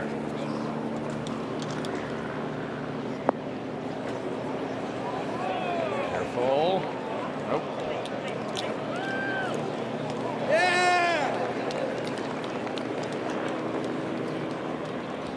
Closer to the 10th green than the 8th.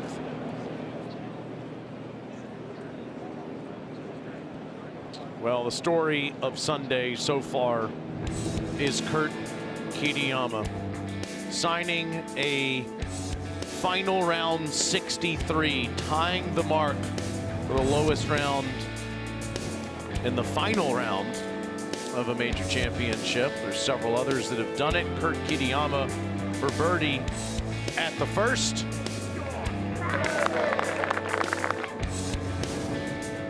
I like his position better here at the second, putting up the hill. Got a nice bonus there at 1. Drano. Have to have one of those putting days to shoot a 63, and he did. Out of position at the third, but does have plenty of green to work with. Yeah, but he's out of position in the right place over on the left. He had an angle. You can see he landed that ball straight at the hole. Nothing in the way other than some little mounds. Nice educated guess there. After pars at 4 and 5. Similar to Jordan Spieth's par putt. That was for the right number. Nice birdie there. Birdied 9, par 10, 11, and 12. Then at 13. 299 yards today. We don't know exactly how he got there, but that was a birdie putt he converted. 14, 15, 16, 17, all pars. And then at 18 for 63. And he did not birdie 16.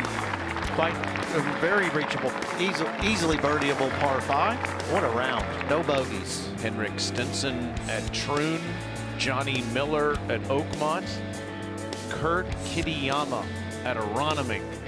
63. The final round. Pretty nice message sent to some of the boys that are hanging around 2 under, 3 under, 4 under. It's not just a dream, it's a reality out there if you do some things right and catch a couple of breaks. Kitayama, 33 years old, California. Currently in the tie for 7th.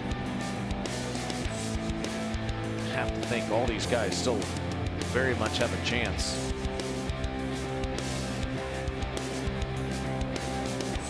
Tightest final round leaderboard in 108 years of the PGA Championship.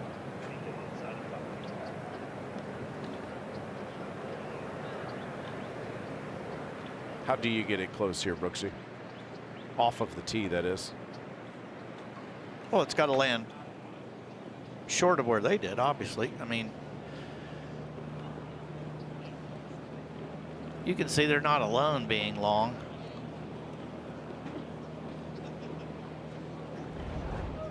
If you had a little better look at it, I could tell you exactly how many, but not, there's a ton of balls that have gone through the green. I think they're both shocked that these are both over the green and long. Those balls were hit to the moon, it looked like, and fading.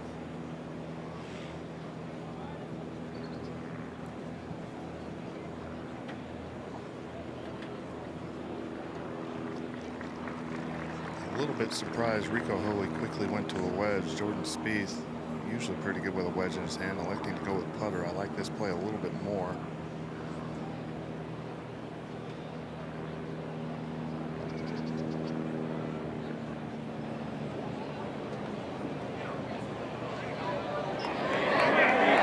Do you like it now?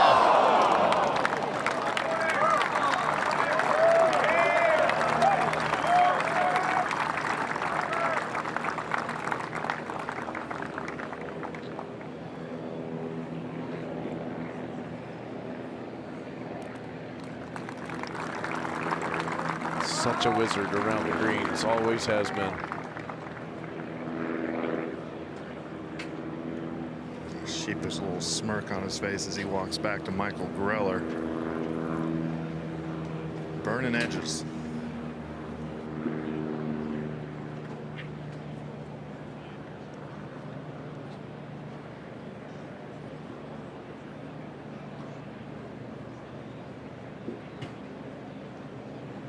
Well, it'd be hard to see that one and then make a completely different play. I'm not a huge fan of the wedge shot. No, that's what I'm saying. I just go play copycat. There's not a lot of room for error here either, and he's got this face open, just trying to throw up a little one-hop stopper. I'm not saying it's not doable, it's just a lower percentage shot for sure.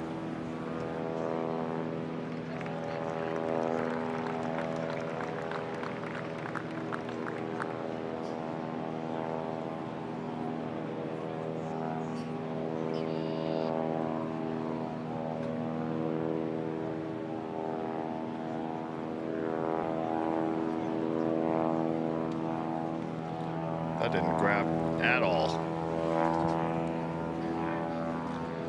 Well, if you roll it, you don't have to worry about what kind of bounce you're going to get.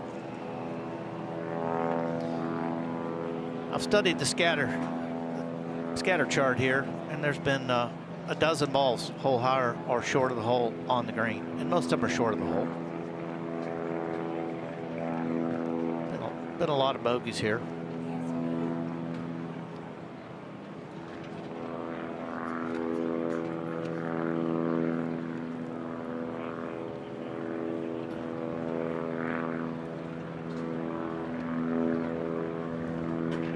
Well, the good news here is, Mark, that he hit it past the hole, so he should know what the ball is going to do coming back.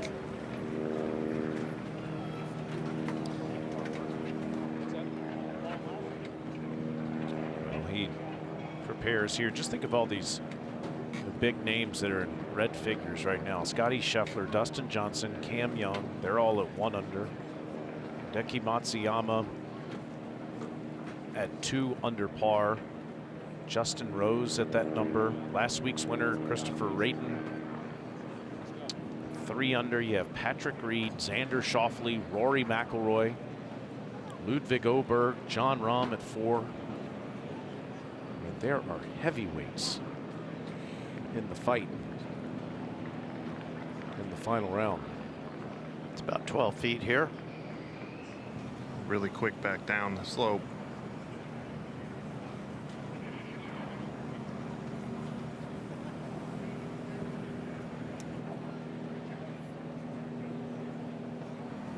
And that's not dead yet. No. Scheffler has a lengthy birdie attempt at the first. Watch that on ESPN Plus. Behind this group at the 7th, Justin Thomas. There's about 20 feet left for birdie. He's even par.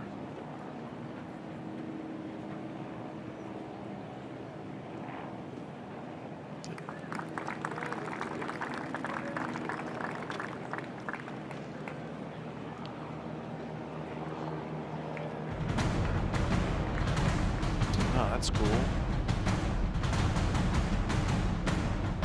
Come on in, the PGA Championship is on the line at Aronimink.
What a group we have coming up here on ESPN Plus. The 2024 PGA champion Xander Schauffele and the 2012 and 2014 winner of the Wanamaker, Rory McIlroy.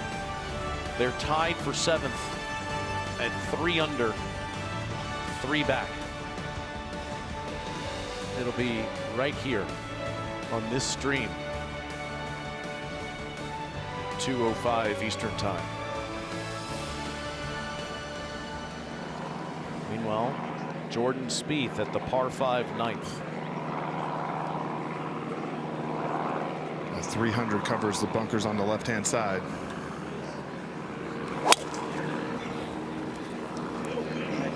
Pretty.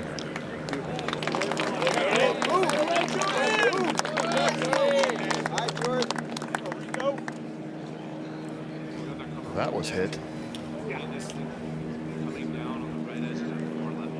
Go time from there.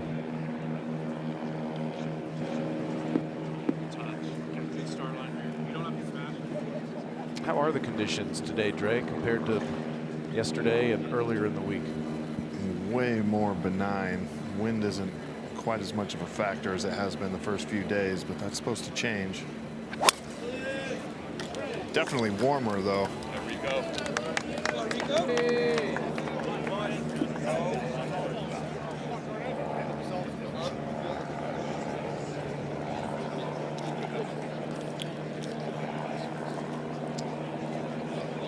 Well, a good start for Jordan Spieth in this final round. Exactly what he needed. The approach shot at the first. 97 yards. Lands about hole high. This one went to plan. Got down there about 3 feet from the hole. He hit it right in the middle. At the third.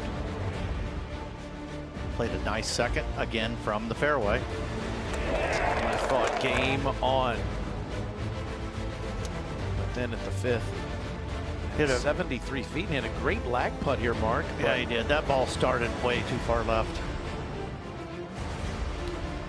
He didn't seem comfortable over this second shot. Nor the tee shot. A lot of discussion where to leave it off the tee. He's out of position and could not make par from there. Then at 8, just a moment ago. Thought what he hit was a perfect 5-iron that released through the green. Darn near made 2.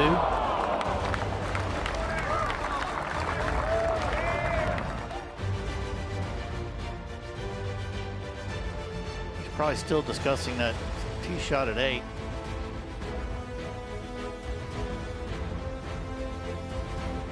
That 3-putt on 5 was caused by the indecision on the tee shot. Hit an 8-iron. Almost over 25 yards from the hole, but it was on the green, so they had to count it as a 3-putt. It was 25 yards away from the hole. Well, you just used the word that I think that is the biggest challenge for Jordan Spieth the last handful of years. Indecision. There's way too much indecision for him on the golf course right now. Let's go back to 8T. Let's say he was 2 or 3 under for the round. Does he hit 6-iron to make sure he's short of the hole? Probably. He wants a 2. He doesn't.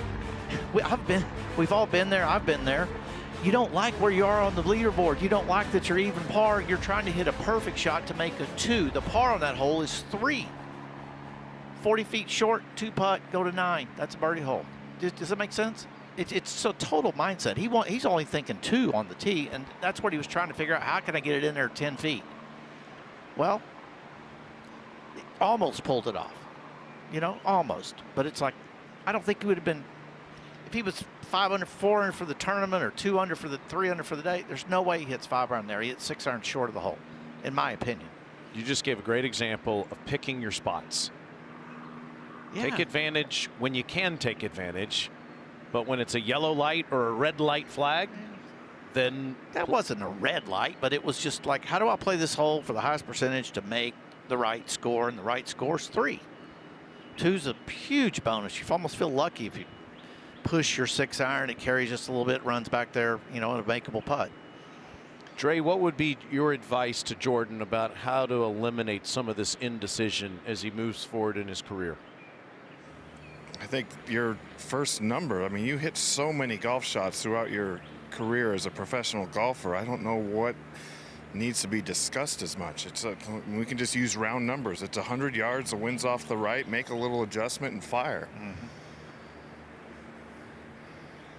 I'd like to see him get more target oriented as opposed to kind of just figuring out how to play against wind and hit that perfect shot like Mark mentioned. I'd like to just see him get up there and make a decision and go. And I'll bring it up again, and I mean, it's like I can't emphasize it more. What the ball does after it hits the ground is a way bigger factor here, not unlike very windy links golf. It's not just A to B. This is the C part where it complicates it. Rico got lucky with a lie here, able to advance it quite a ways. Yeah, he got it all the way through the green. Getting that first cut. There you go. Just in the first cut through the green. He'll have a interesting downhill pitch from probably 75 feet.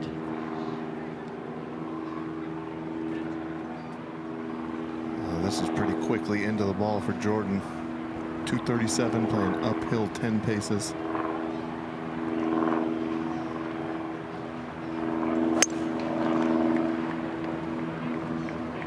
Trying to cut back. He loved it. Got deep.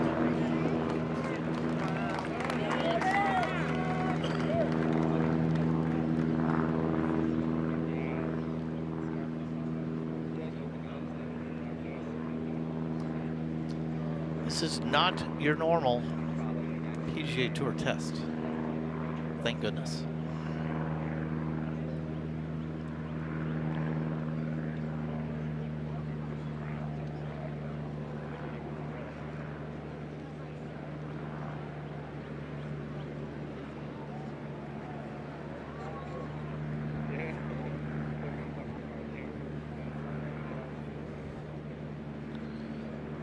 Alex Noren is 4 under on his round through 14 holes to get back to even.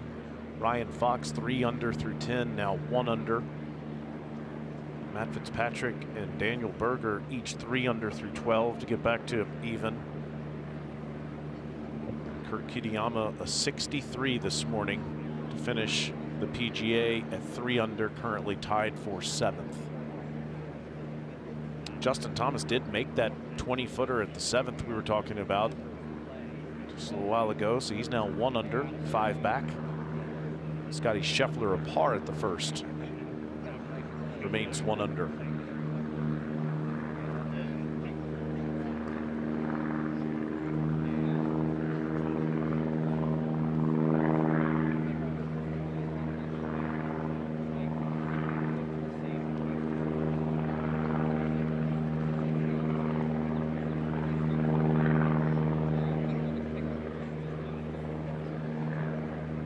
It's a busy stretch of golf for Jordan Spieth right now. He did not play the Zurich Classic in New Orleans, but played in Doral, a signature event called the Cadillac Championship 2 weeks ago, then played at Quail Hollow last week. He has not played that tournament every year, the Truist Championship, but did this year. This week's PGA Championship. Next week, the CJ Cup Byron Nelson event in Dallas. You would expect him to play at Colonial the week after that at Fort Worth. Then the Memorial. That's 6 in a row. That's like a Mark Brooks schedule. Maybe in the old days, I couldn't have got in those tournaments. But you did play that frequently. I played them a lot. Played 29 kilometers. What's the longest stretch you think you had in your career of consecutive weeks you played? What do you think, 9 maybe? Or? Yeah, 9, 10. Well, no, it might have been more than that, 10. But, you know, you're back there chasing your card early on. You played all the stuff at the end.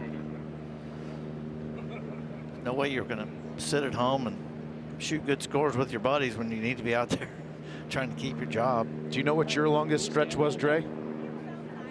I went 19 out of 20 weeks once, but it wasn't on purpose. I got into a couple events on a Wednesday and ended up flying back.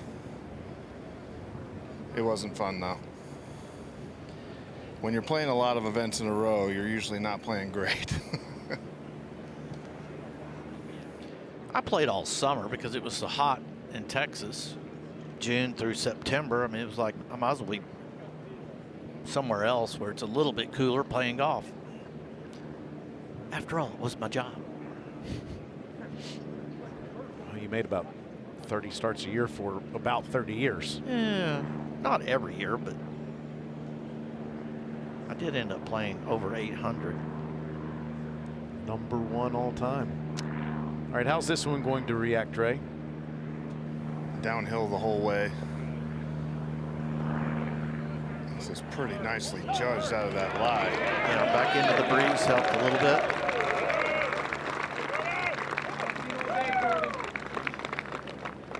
It took a pretty big swing there too to just fly it about 10 paces.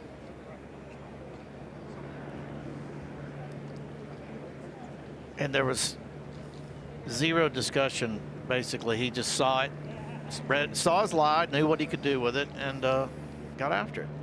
Pretty good result. When he has to create, he is so special. But he sees it pretty fast. Yes.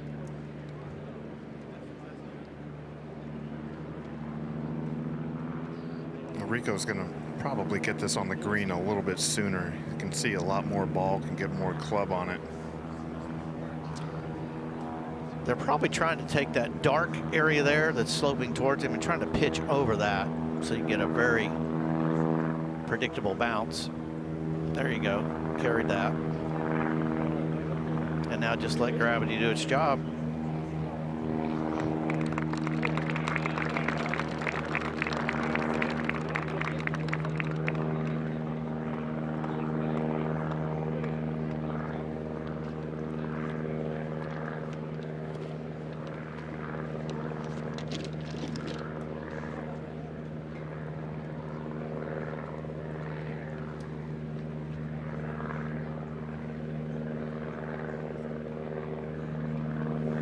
Location on the front half of this green looks like it's going to be tough to get close to today. You can't really fly it onto the green with how firm they are. They're running back, as you can see with these two guys. You need to get a little bit lucky if you're landing it short on landing it in the right spot where it kills it just enough to still have it tumble up onto the green. Yeah, you'd need to land it actually well short of the green, maybe 15, 20 yards where it's flatter, so you can kind of judge the bounce. You're right. You can't just slam it into that bank. It's too steep.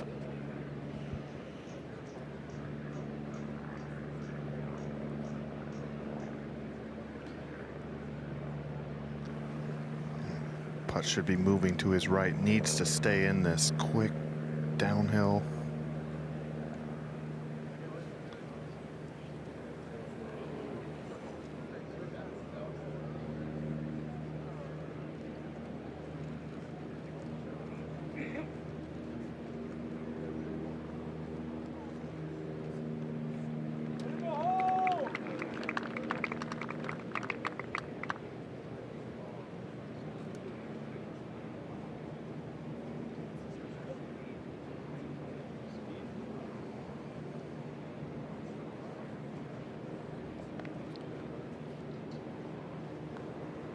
This in, and Jordan is 1 under today through his first 9 holes, and even par again for the PGA Championship.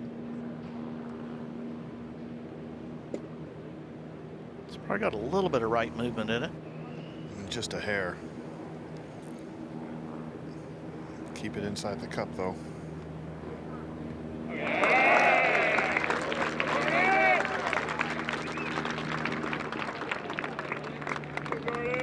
Nice up and down.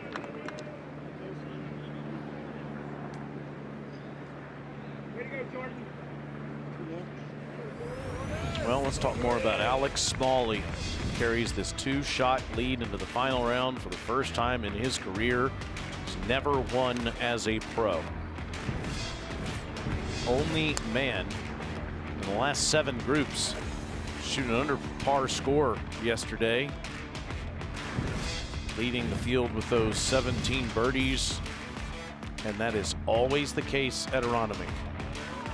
Leading the field in strokes gained putting, whether it's a PGA Tour event or it's a major championship, yields victory. Yes, sir. He's having a special week. Can he keep it up? His mom is everywhere this week. She's just loving watching her son compete out here at the PGA Championship. This is uncharted territory for him. Well, I heard in his presser, he was trying to say, well, you have to just treat it like another tournament, any other tournament. Can you do it? He went to Duke. He knows this is not any other tournament. He's a smart guy. Yeah, I mean, you have to do a little bit of self-sabotage. Right. Convince yourself all these people are here. He's 29 years old. For a concert, not a golf tournament.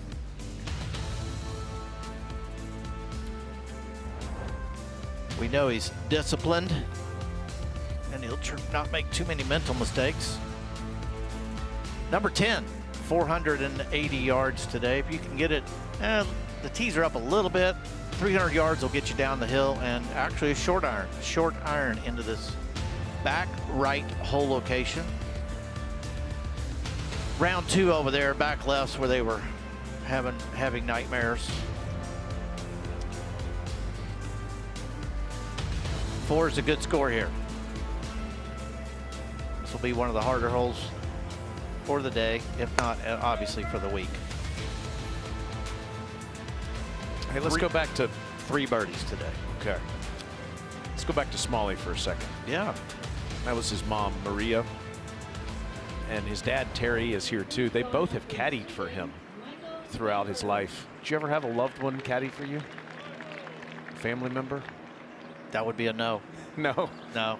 Nobody played golf. Nobody knew golf. Yeah. No. I either carried my own bag or I tortured someone else. A non-family member. I love my mother. Yeah. I cannot imagine that. Well, my mother wouldn't have caddied. Right, yeah. Way too proper. All that sweating and manual labor. That wasn't going to happen. Same, yeah. That would have definitely been manual labor. Never saw her mow the yard. Maybe planned a few things. Yes. Never mowed the yard. Didn't take out the trash. We were walking up. A proper mom. Dre, did your bride ever caddy for you? She did in a mini tour event, but she rode in a golf cart. She was a pretty princess. I like that. Jordan's wife, Annie, and their 3 children are always around. They travel with Jordan in that RV they take from town to town, which is so cool. I think a big story, I mean, at least for us or watching and these players, if this wind prediction comes to fruition or not. If it doesn't blow, you know, 63s are coming. Yeah, I think for about an hour or so it's going to, when they're in the middle of their round. Wind in out of the right now. This is not the easiest tee shot. 285 to the bunker on the right-hand side.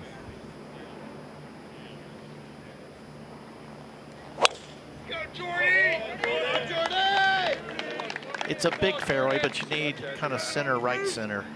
Yeah. There's that 300 plus. Now he's going down the hill. That one didn't chase quite as much. Back into the breeze, I guess. Great start to this hole, though. Yes, sir. 2 birdies for Rico here.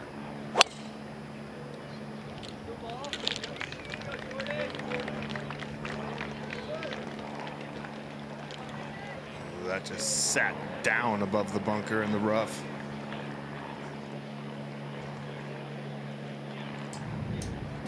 You want me to fight the fight? I'll fight the fight. You got to go see that statue if you ever get to Philadelphia.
He's here. Rory tees off at 2:05 Eastern Time. He was 7 back after Thursday, 5 back after Friday, and now 3 behind. Heading into the final round, playing with 2024 champion Xander Schauffele. The X-Man had to go through some injuries in 2025, and he is looking like a major championship contender again.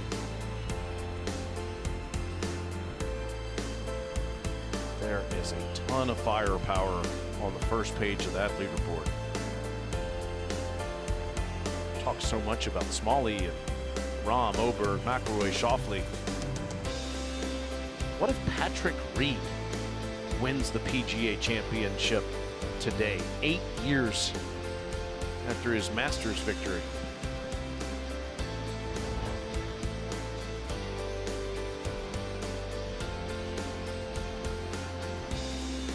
Hoey in that right rough. 193 to go, and Jordan, great start here at 10. Patrick is coming back to the tour. He is, yeah. He's playing on the DP World Tour this year. He's already won a couple of times.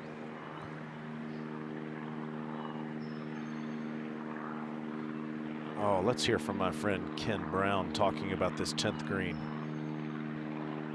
Well, I'm down on the front of the 10th green. It's been the hardest hole this week, and we've got one of these maps which helps you read the greens. And this green area in the blue area really is the only part of the putting surface you can put the flags. The rest is too slopey. And we're going to have a look at today's flag, which is on the back right-hand corner. If you look up there, that's basically the flat you've got to land the ball in. Otherwise, the ball gets tipped off the green. To the left, there's a little running hollow, which is a conservative place to hit it, and most players will. Because all the way down the right, there's this steep bank, and over the back, the green also runs away from you. And you've got to be so little out. But up there by the flag, there's about 3 yards wide of flat. The further you go up the green, the narrower it gets. But if you just drift a little bit down this right side here, it doesn't look like it's going to, but it just trickles off the green. And from here, you've got all sorts of things to think about. There's all sorts of options. You could chip it, you could bump one into the bank, but wherever it is, it's difficult because you've only got that little plateau of green to land it on. Let's have a go. You need a real touch here to get it about right. Up the slope, that's too hard. And over she goes, boof, down the other side. Let's try this one. Better to be long than short. Let's have another go. Hurry, hurry, hurry. Oh, Mavis, yeah, just stopped. Wonderful little area to hit into. It is such a tough hole. Percentage over there, very tricky on the right. He is just the best. I can't get enough of that stuff. He goes out there and puts all his toys down, and you just learn so much from watching that. That was great. It's a wonderful man, too. Love having him on our just team. a couple under that. It's right in there. Hoey chipped out a terrible lie down the fairway, and now Jordan has to contend with all of that Ken just told you about. Dead back into the breeze from 170, looking like it's playing about 180. Be off the right somehow by a fucking yard. Oh no, it went the other way. Look at those flags. Golly! Oh, it's 2 yards from perfect, and then just flipped on me. Look at them off the left now.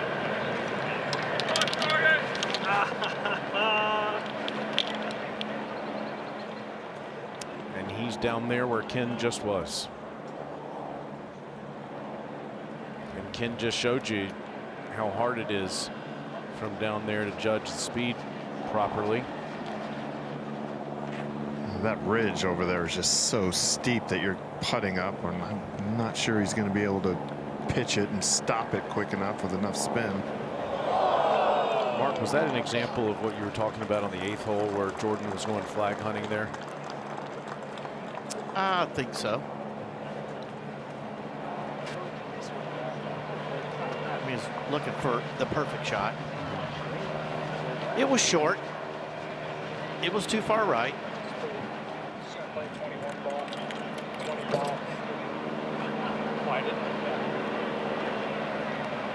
Yeah, just take care of the flight. Really focus on that.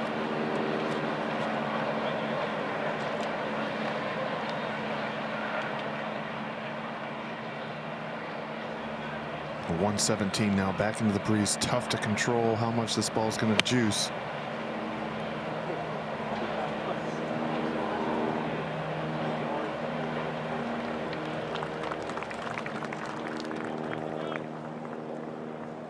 Jordan Spieth cares so much and is trying so hard. For more on that, let's go to Natalie. Thanks, guys. Yeah, we heard you talking a few holes ago about Jordan Spieth being a little bit indecisive on the golf course, and it's very challenging to play golf like that. Speaking from experience, having competed at a high level myself, I know that that's not a fun place to be when you're not sure which club to hit, maybe from working through some swing changes, maybe being too focused on the outcome or the result of your shots. It's easier said than done, but sticking to that pre-shot routine is so important when you are struggling with that and really trying to focus on the process of hitting your shot versus the outcome of your shot. So very simple things to go back to would be, obviously we have to be decisive in which club we're going to select, but then being more target focused and not so nervous about the result of our shot, going through making the same rehearsal swing, the same amount of swings every time before we hit, saying the same thing to ourselves in our head prior to each shot. And then once we go ahead and execute our shot, just as important as what happens prior to your shot is your post-shot routine. And we hear Jordan talking to his golf ball quite a bit, but we also see some players being angry. So instead of getting upset after you've hit a poor shot, simply describe what the ball did. I hit that a little bit heavy. That's it, end of story. We don't need to get so upset at ourselves. So really having a good process around hitting your shots can start to help with being a little bit more decisive on the golf course. That's so well said. Natalie has that Pelican logo on her shirt. That's where she works down near Tampa and Bel Air, Florida. And it's where Jordan Spieth and his buddy Justin Thomas beat Tiger Woods and Rory McIlroy in the match a few years ago. I know that was an exhibition, but that golf course requires commitment on every shot, and certainly Natalie has a great training ground for making committed decisions. No, that was beautifully said. Now, when he was down in this area a little earlier on the opposite side, putting towards the 8th hole, he did that. This one's a little more complicated because of the angle that he's got to navigate this slope. But I'm gonna tell him, don't take everything so personally. And if you want to have a problem with the architect, Donald's been gone a long time. Okay. These greens were built in between 1926 and 1928. They have never been changed. They've been put back, you know, edges of them where they lost, but these greens they've been here 100 years. You'd have to get in a seance to have an argument with the architect. What's wrong with that? That's fabulous. Okay. I still would contend if he was 3 or 4 under for the round, he would have played it where Rico played his wedge to. Might not have been taking that flagstick on or looking for perfection so I could have a 5-footer. When you stop making putts, you feel like you got to hit it really close. So you feel like you need to be perfect from the fairway. That's a problem. That was incredible touch right there. That ball scared the hole, and he's not too far away. Shouldn't have a lot of work left, but absolutely incredible hands shown there by Spieth. 2 feet. Tough to get this to the hole, uphill the entire way.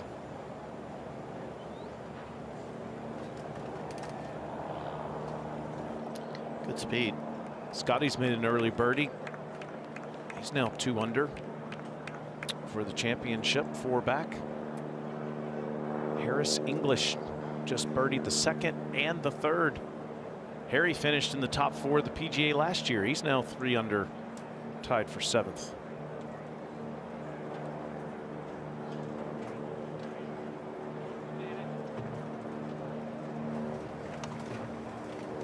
Putt's going to try to squeeze to his right.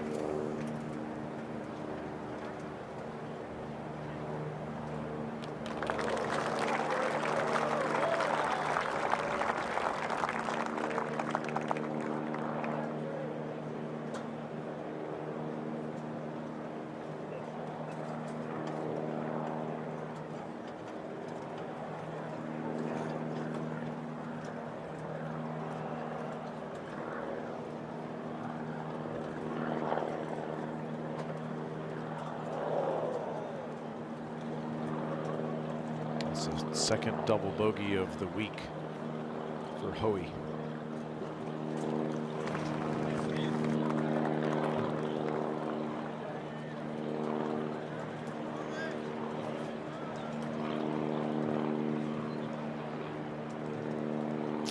Let's head to the fun 11th. Got a fun hole location today over in the right corner. 413 yards. Right now, it's actually kind of down off the left. Probably don't need driver here. You definitely want to leave yourself something you can spin and use the slope on this green to make your second shot actually easier to play. Get it somewhere inside 15 feet. We just talked about this. Here is the birdie that Scotty made at 2. That's a big rainbow there.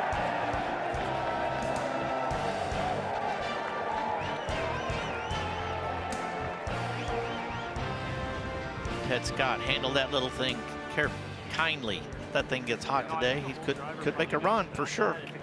Scotty made par at 3 and just tapped in for par at 4. It's 2 under. 4 behind. Yeah, I mean, if you hit this 3. Right now it's hurting. Yeah. So. Yep. Yep. That's a lot of west-southwest, which is where it's supposed to go. About now? Yeah, exactly. Okay. Yep, on the 11. It's been trying to go that way a little.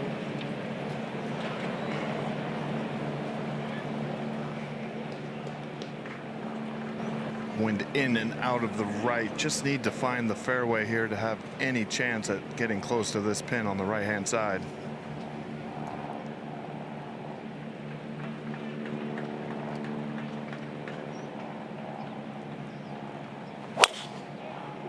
Go Birds! Hang in there, Wind. Come on. Hanging.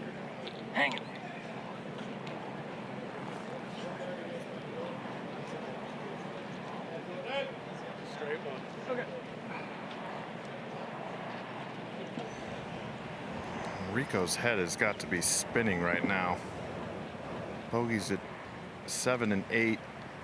Unable to convert for birdie at 9, and now coming off a double.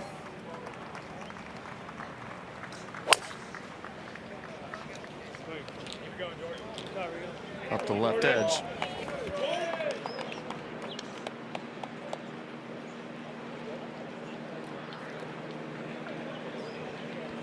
Rico has that Greg Norman logo on his shirt. Remember what happened to him 40 years ago in the PGA when Bob Tway holed it out?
There are so many players within the top of the leaderboard.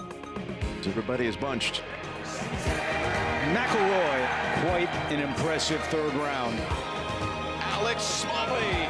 Such an impressive fight back. Kurt Kitayama, best round on the golf course early on. This is a different type of stage. What a day it's going to be.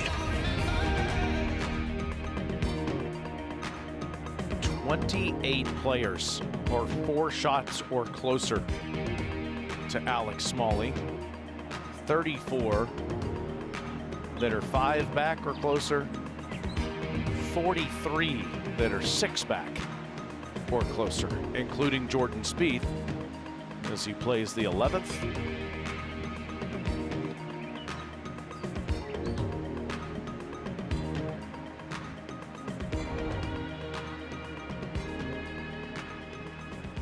Good starts for both of these players. Justin Thomas just made another birdie behind these guys. He's now 2 under through 9 today and for the week.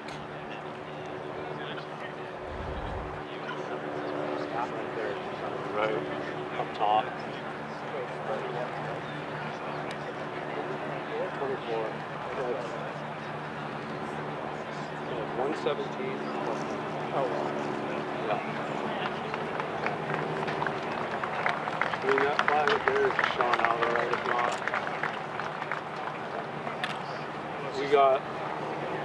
Yeah. What's your number?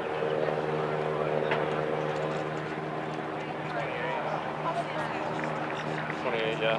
Just at the hole. Very intimidating pin here. It looks like it's not even on the green. There's a steep false front, short and right of this. He's trying to play it 11 yards extra on top of the number.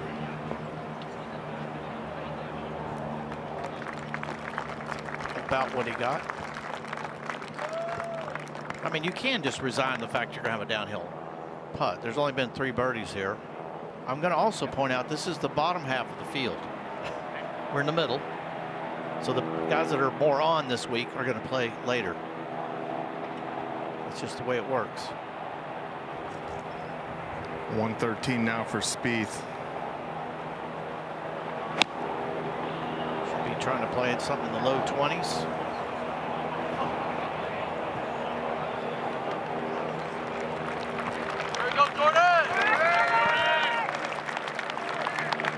That'll work.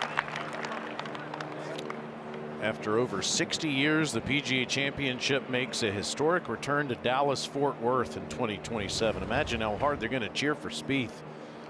Join us next May at the home of the PGA of America in Frisco as we welcome the strongest field in golf back to Texas.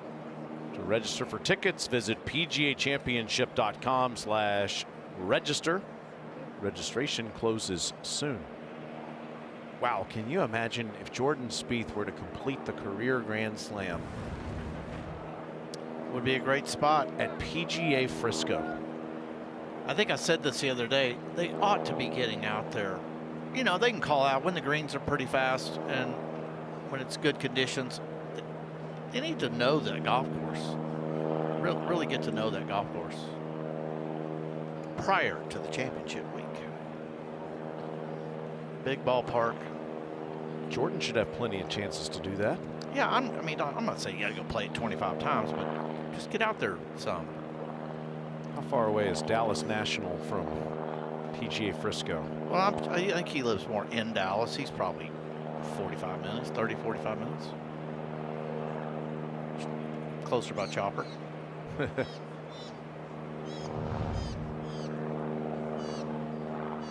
you go back even further than that, he finished second in the 2015 PGA Championship, but since he's tried to complete the career Grand Slam, these are his results. It's a great result at Bethpage, but that was Brooks Koepka's championship from start to finish. Dustin Johnson made a little run there on Sunday, but no one was catching Koepka that week.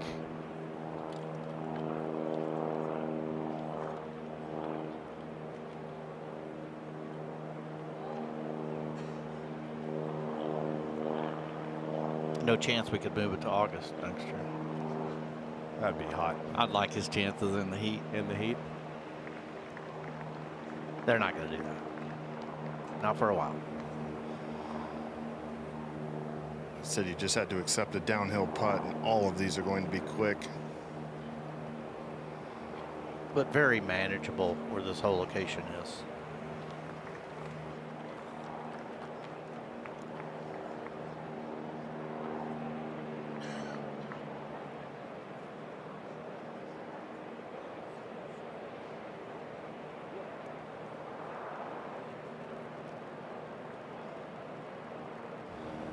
Was I clear in my assessment the last half of the field? I mean, you get that. You do this every week. It's like the players that are playing the best haven't come through here yet, so you have to. Got another half the field, 40 more guys coming through, and they're playing the best with the most confidence. So you have to consider that there's only been a few birdies here, but those guys aren't playing as well as the guys that are about to play here. Yeah, makes total sense. I mean, how often have we seen go down the stretch, one of those last couple of holes, like, there's only been 2 birdies here today, and then there's like 3 in the last 3 groups. What do you think, Dre? How about the chances of this one dropping? I like the chances. I feel like he needs to get something going. He's been actually putting quite well, and this is a pretty basic read, just moving a little bit to his left, but gusting winds.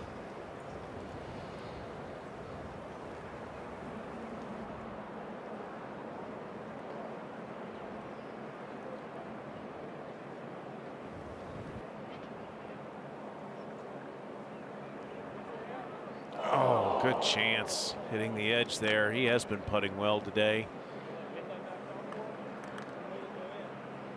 Only made 37 feet of putts on Friday and 38 yesterday. He's been all over the hole today.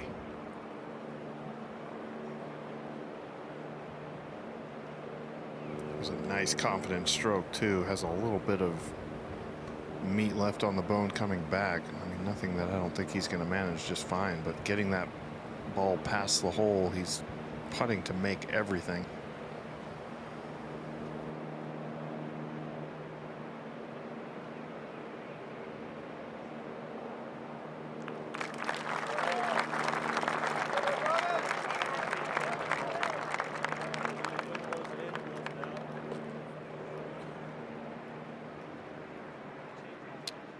Just over an hour. Rory McIlroy, Xander Schauffele. You would think if you're going to follow a group today, this is the one, right? You got 8 major championships combined, 6 for Rory, 2 for the X-Man. That's at 205.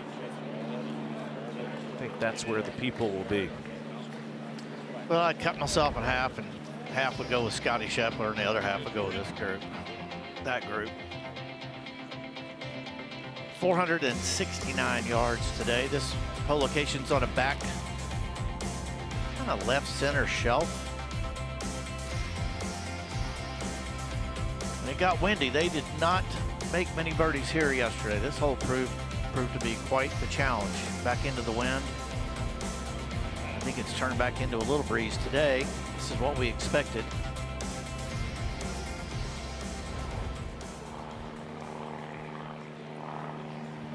Mark, you kind of lost me there. What does cutting yourself in half mean? Well, left brain goes with Scotty Scheffler, right brain goes with the other one. I don't know. It just came if he could double himself, he would go with those 2 places. Yeah, I'd go with both groups. Tough choice.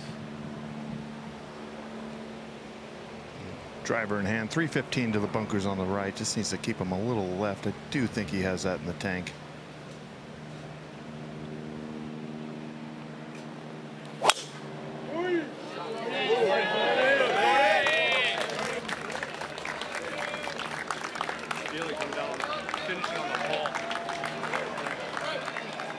That's threaded in there nicely.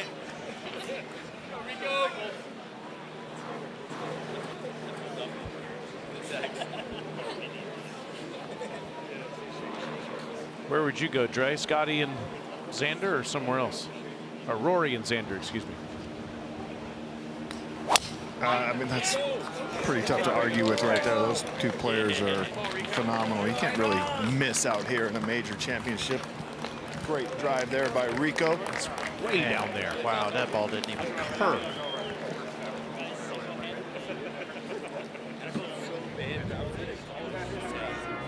The Oregon playing the Sports Center theme here in the city of brotherly love. Beautiful thing.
Terrific tee shots here. As you said, threading the needle around that collection of that second collection of bunkers over on the right side. Well, you can see all those blue balls out there that guys have played less than driver off the tee. Well, not a lot of bogeys either, but not a lot of birdies. This hole's protected by the ground. It's just the contour and the green. And yes, it's fair. CBS has the final round coverage now. Our friends Jim Nance and Trevor Immelman have the Wanamaker Trophy between them right now as they're welcoming their audience to the air. Trevor finished runner-up in the U.S. Junior here back in the late 90s to Jason Allred, 1997. Two of us had a chance to visit with Trevor earlier this week. Such a terrific guy, and nobody better than Jim Nantz. What is Jim Nantz going to say, and who is he going to say it about around 7 o'clock tonight? Rory McIlroy would be the first person since this man, Jordan Spieth, to win the first 2 legs of majors in a calendar year. Jordan, of course, back in 2015, it was the Masters and then the U.S. Open. Moved the PGA to May 7 years ago.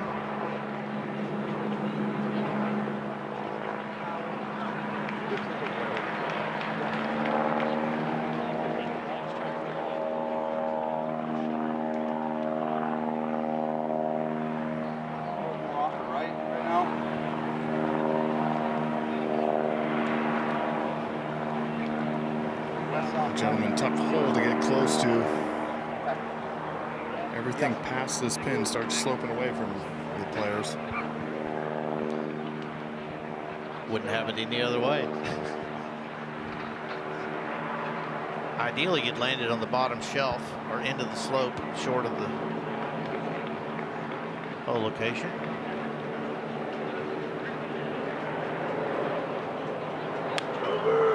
.145 to 147 would be a perfect land number.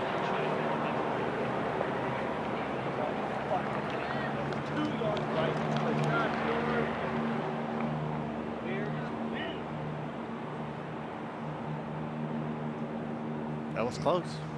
Just starting to see a little bit of frustration with Jordan.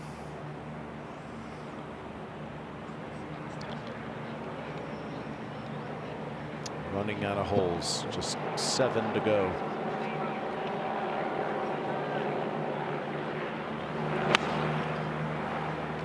Throwing this way up in the air, drawing back towards it on a good line.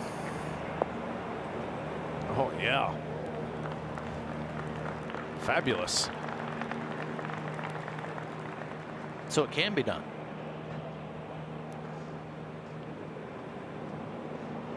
Helps to have a gap wedge in there. That's probably what he hit, some kind of mid wedge. That was beautiful.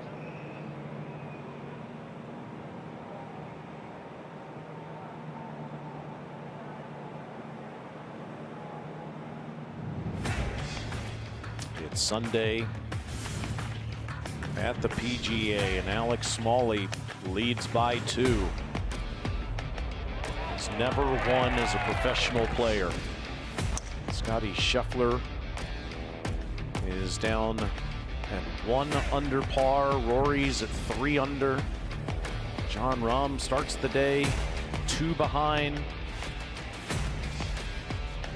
Play from the fairway, and you have to make putts outside 15 feet. They just have to go in. It's always been the case here at Aronimink. I thought we might see somebody at 4 under by now, but we have not seen anyone on the course get to that number yet. Kitayama shoots 63 this morning to get in at 3 under par. Harris English is 3 under out there right now.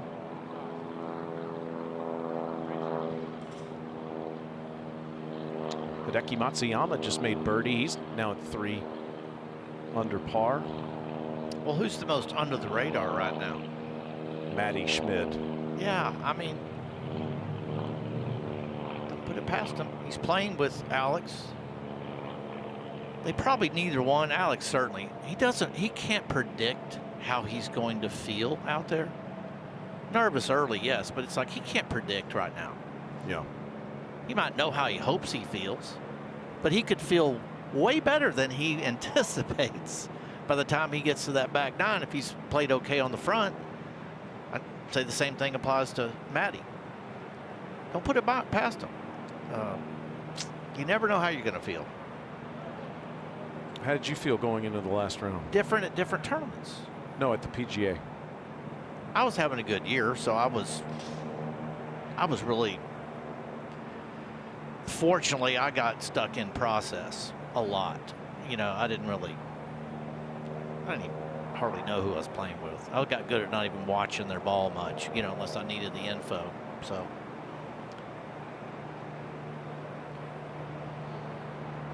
Really tough putt here, up a ridge, and then starts running away once it crests.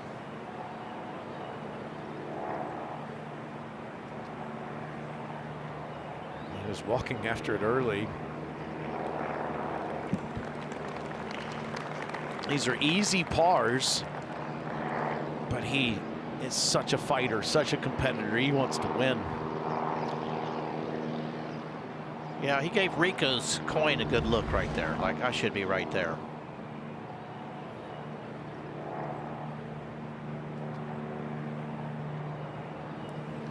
Needs something good to happen. Make it happen. Nice 3 there. Chalkboard birdie. Just a laser down the middle. Launched a wedge up in the air, landed it perfectly. Way back there on Thursday and Friday, moving it up 90 yards here for Saturday and Sunday. Under 300 yards in total at the 13th. It was fun on Wednesday. You and I were out there. We asked Stuart Sink to hit one from this up box, and I bet he's glad he did. He hit it was downwind, he hit a hybrid into the front bunker. He hit like a 3 hybrid into the front bunker. Give you the number there, 299, and this is a short front yardage, 264 to the front. And I'm gonna go out on a limb and say you cannot fly it on and keep it on unless it's a moon ball 3-wood or something.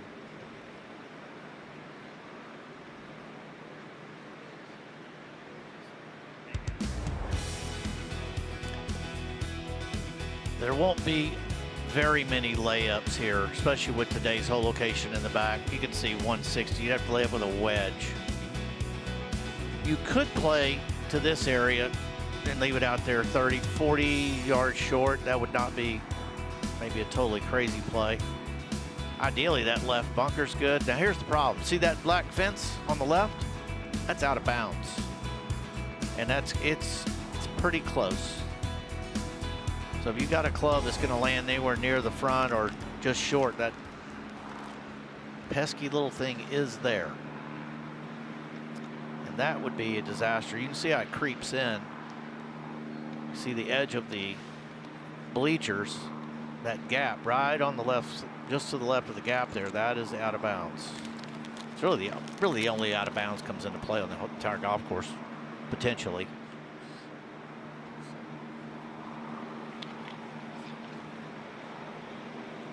Well, the group in front of them is just getting to the green, and once their balls find the surface, they've been waving groups up behind to hit up just to keep the pace of play moving along. Yeah, and then when you have a par 3 right after that, it could potentially create a log jam.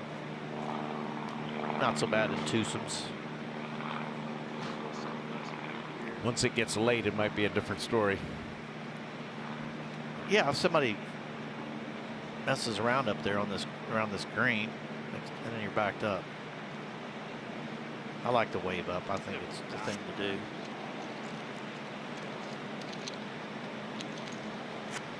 Scheffler birdied 2, bogeyed 5, just made a nice par save at 6, so he's still 1 under, 5 back. Well, that's 100% unforced error to bogey the 5th hole, that par 3 today. That's a stumping your toe.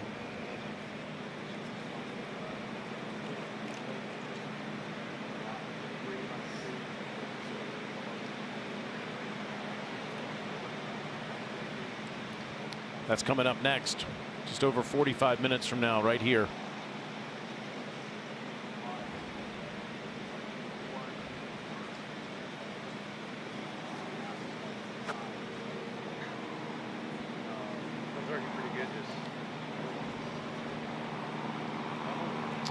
There's McIlroy. 4 over to start on Thursday, and you thought he might totally be out of it, but a bogey-free 67 on Friday, and then 66 yesterday.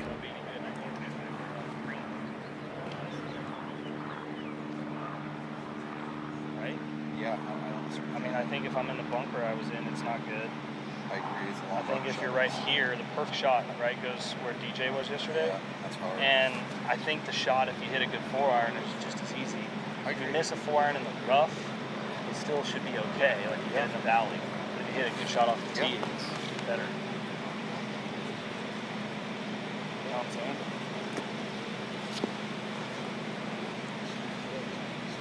I just don't layer to hit it to that pin for it to make sense. Yeah, I hear what you're saying. And then hybrid, I think, can reach the bunker. Yeah, definitely. Should be bad. And this could run. This should run towards it. I mean, it needs to be a nice shot, right? But That's 249 run out at the bunker. Mostly off the left.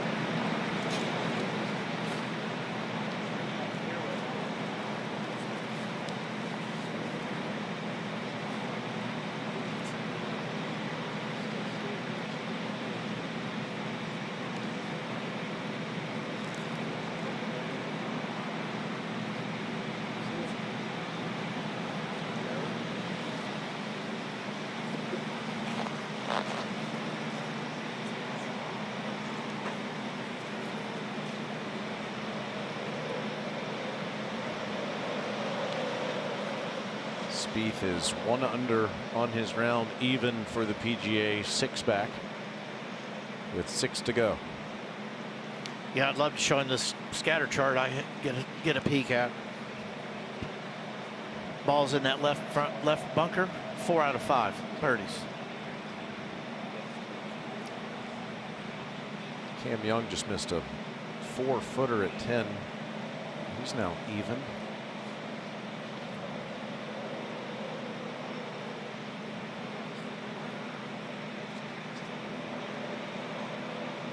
Another name to watch is Chris Gotterup. Gotterup just birdied the 3rd. He's 3 under for the PGA, 3 back.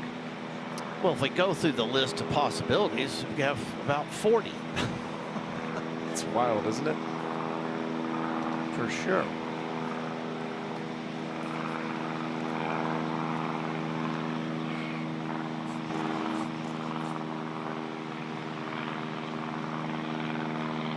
Okay, they're going to wave them up now, Dre. So here goes Hoey. Went dead out of the left, and this is a diabolical pin location. It's on the very back edge of the green, and it's just on a dome sitting right on top. In theory, every putt should be straight once you get on it. Right now, 10 birdies. Right now, only 2 bogeys. They're figuring it out. I feel like it's just now it's going back. Long right. I mean, you got to hit a great shot, but over the green is not bad either. You can inflate this thing.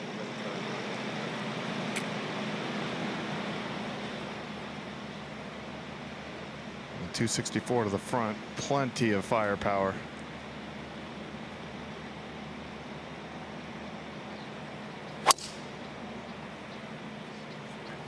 Very nice.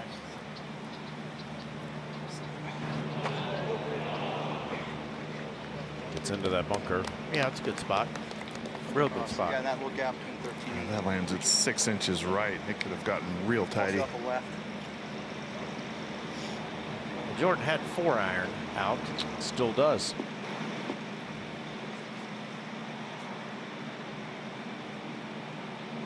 He's got a plan. What is that plan? Can he get that to the front edge? I think he's trying to play short of everything in the fairway.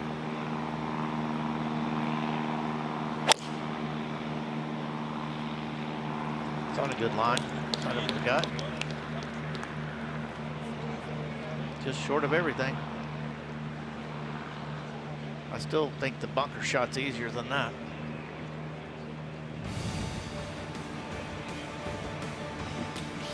Hoey in the fairway bunker and Jordan Spieth in the fairway.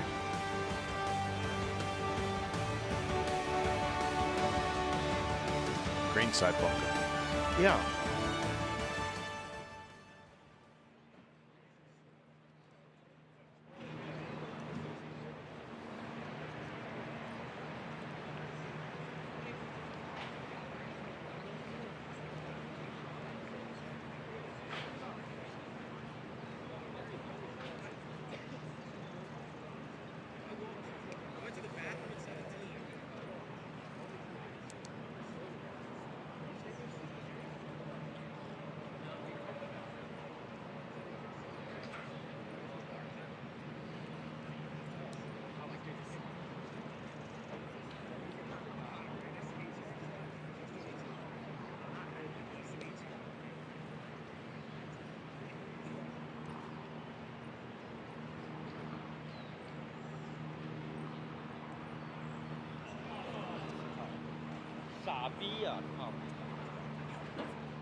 Jordan Spieth 59 yards left in the fairway at 13 on this short hole, and Hoey's in the greenside bunker there on the left.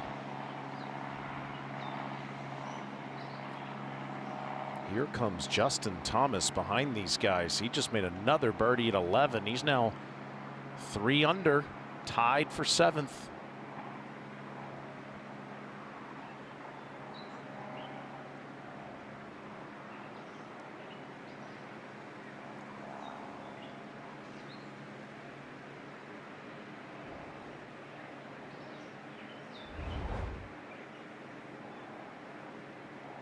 One at 6, 5 at 4, and then a big list is 3 under par, including Thomas. And Matt Fitzpatrick has a good look inside 10 feet at the last for 64. If he makes that, he's 3 under in the clubhouse with Kurt Kitayama.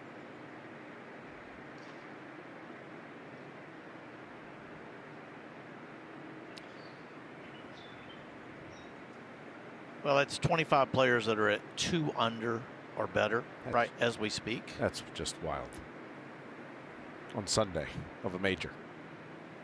And really only 3 of them have played too many holes, to be honest.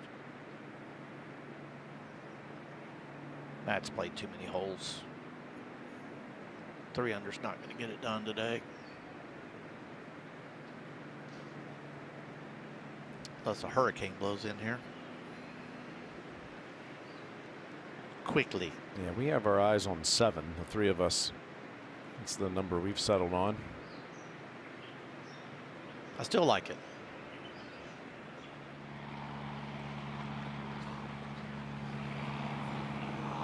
Well, I don't know if this is the plan that I particularly like, but I sure like watching Jordan hit these little low skippers that check real quick. And one of the best on the planet at this shot. Yep, and it should be a big skip. Pedestrian. Yeah, I don't think he had the contact he wanted.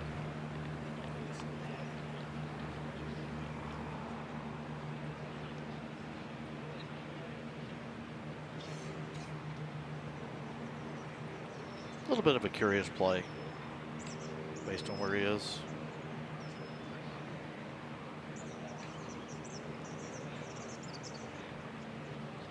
And it's not like he's been hitting it sideways. He's hitting everything pretty much on a string off the tee. You have guys out there, you just never know how they're feeling, and then you have Jordan Spieth. That's true. You always know what he's feeling.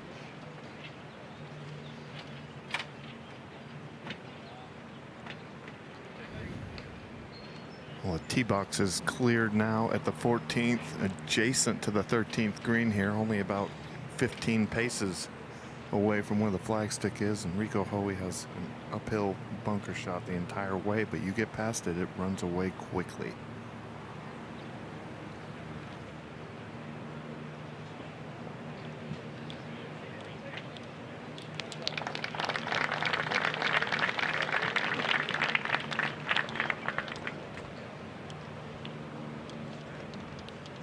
Correct side to leave it on, obviously, but that's not a particularly complicated bunker shot for this week. Honestly, the guys they hadn't had a ton of bunker shots. The greens are so big.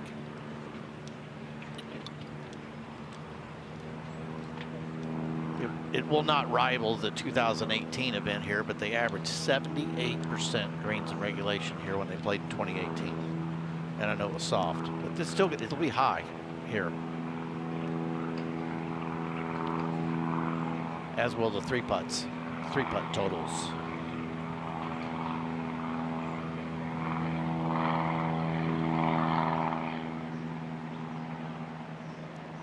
Hey, while they wave the next group up, Natalie and Joe are ready to talk about shot shaping with us.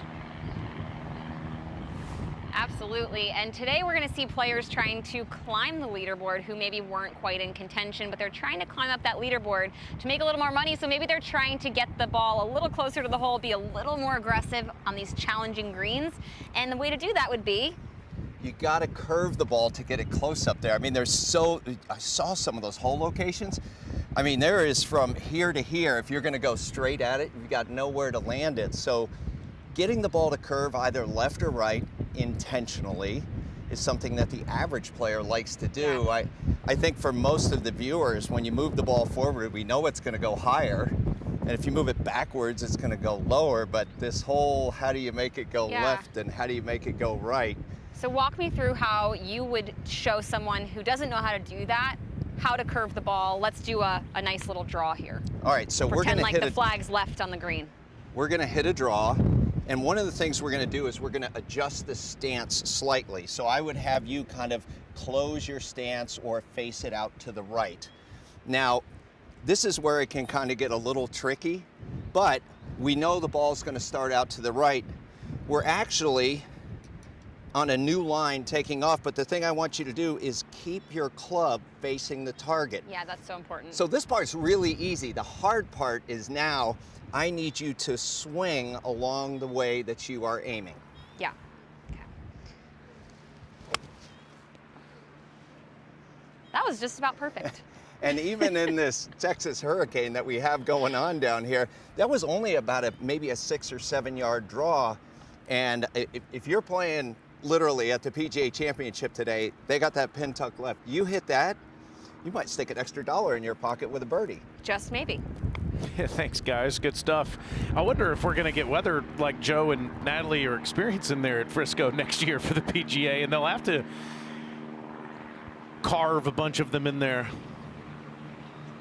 Well, I got news for Joe. That is not a hurricane. In Frisco, Texas, that's just a little breeze. Yeah. Well, where Joe comes from in Nashville, it's a hurricane. Oh, for sure. That's funny.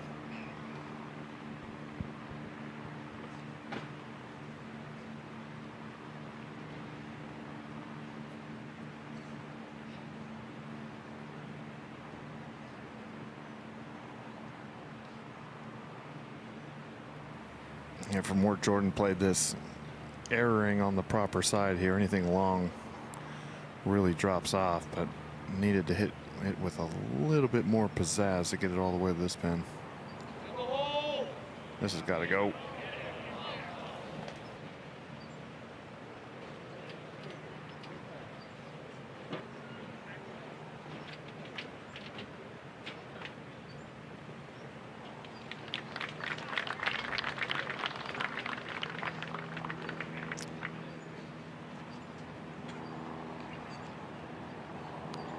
Over 30 minutes from now. Xander Schauffele back in the fight in the PGA 2 years after winning it at Valhalla.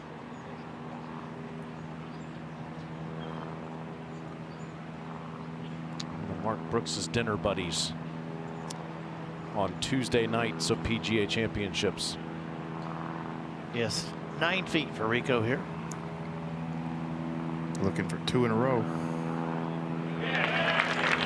And he continues the up and down streak from the left bunker. 5 out of 6. It's 15 birdies this week for Rico Hoey.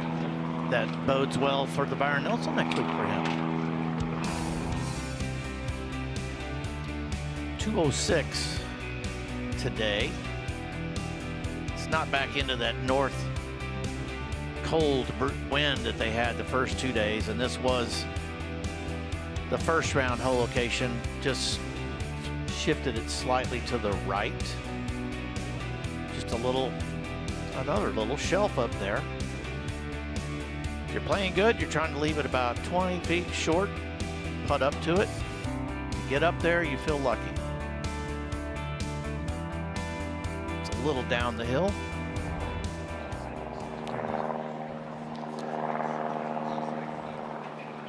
I want to thank Andres Gonzalez for all his excellent work today as he heads back to the clubhouse now. Wonderful job out there on the ground for us.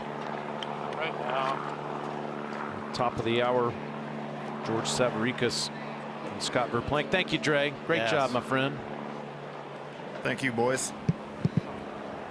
Enjoy the rest of the tournament. Thank you. Sir, you too. Right now we got this flag. Where? In. And on the left, west-southwest here of Columbus.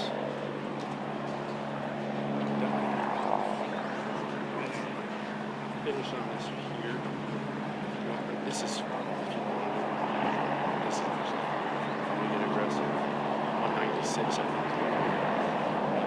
That fourth toughest hole is due to the first 2 rounds. Yesterday and today it's played far easier. Flighted? Yeah.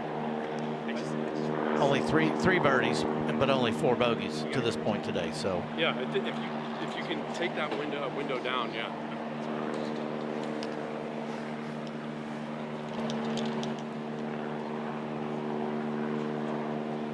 Joaquin Niemann just hit it to a foot at the first. Makes that, he's 3 under.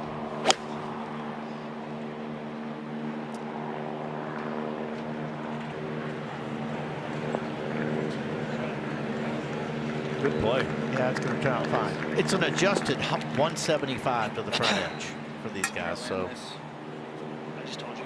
7-8 iron. Don't worry about the 206. That looked to be a 7 iron.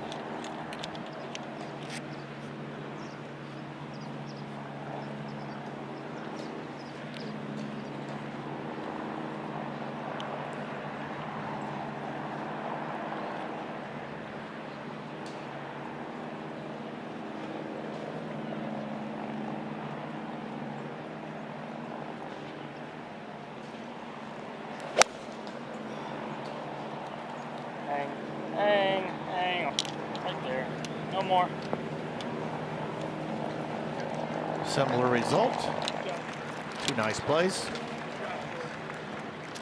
When Joaquin Niemann makes that birdie putt, he just did. We have 18 players that are 3 shots or closer to the lead, including Rory McIlroy and Xander Schauffele coming up next on ESPN Plus.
What a great experience for Rico Hoey this week. Just his second PGA Championship start, third major championship. And he's made his first cut.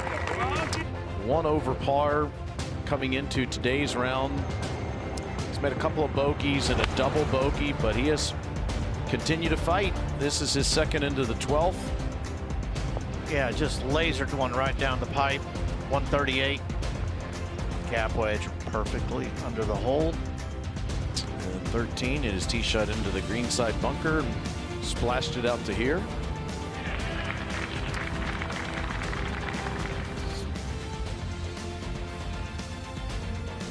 He had a little trouble with his distance on a couple of wedges early on that caused him to not get off to the fast start he could have had. The double at 10 was compounded by a missed short putt for bogey. It's another chance here at 14. So does Jordan Spieth. Up the hill.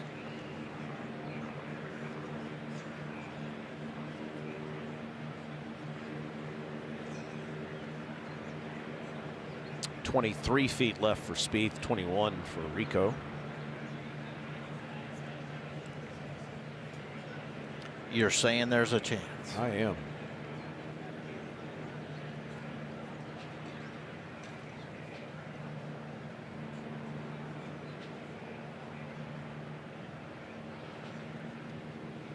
Toughest part of these is getting the speed right.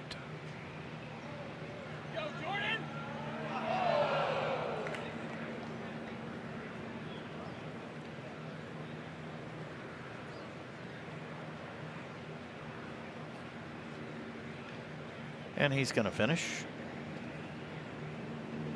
2.5 feet, 2 feet.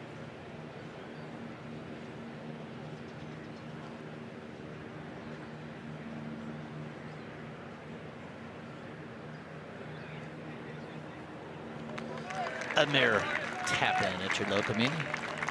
We have one more hole to show you of this group, Spieth and Hoey. Yesterday it measured as the longest par 4 in major championship history.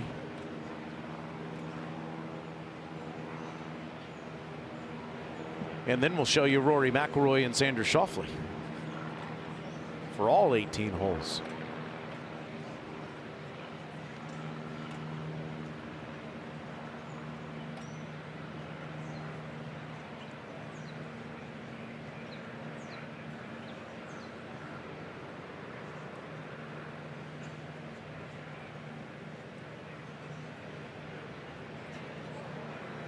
Good effort. Mm-hmm.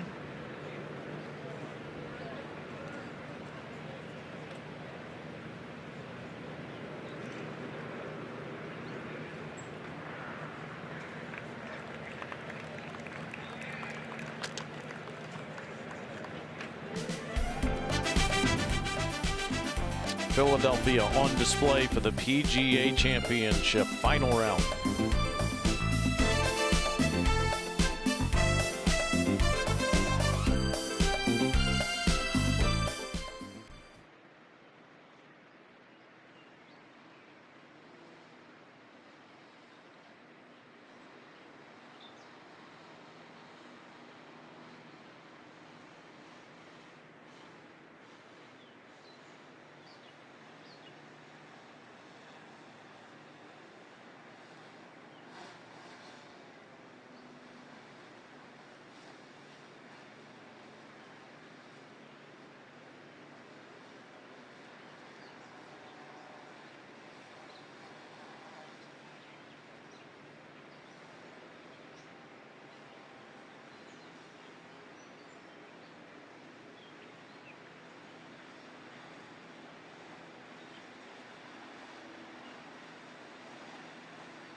Well, 527 yards today, so they've shortened it up.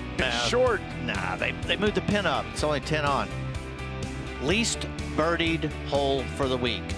Only 19 as of this moment. He's played the stroke average for the week, 4.3. Played downwind a couple days. I think that helped out, but they are not making birdies here. They had actually 9 yesterday. Half the birdies basically came yesterday. That pin yesterday was in the back center. He's got to hit a great tee shot here. Again, fairway slopes hard right to left. If the wind's off the right, then it's a little more challenging, even though this fairway's about 40 yards wide. You got to hit a quality shot.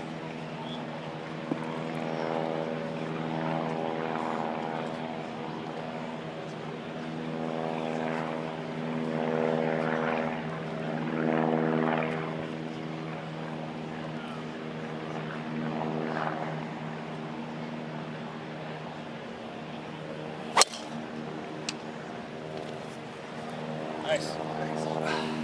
Probably needs a decent bounce. It's on the right part of those light green trees. Hang on. That's what I was talking about. Ooh, got a nice lie. That's in the 36-inch first cut.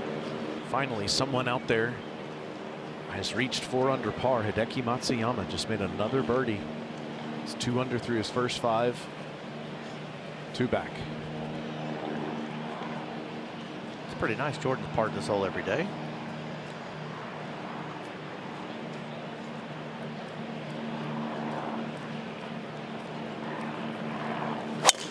Come on, Jordan!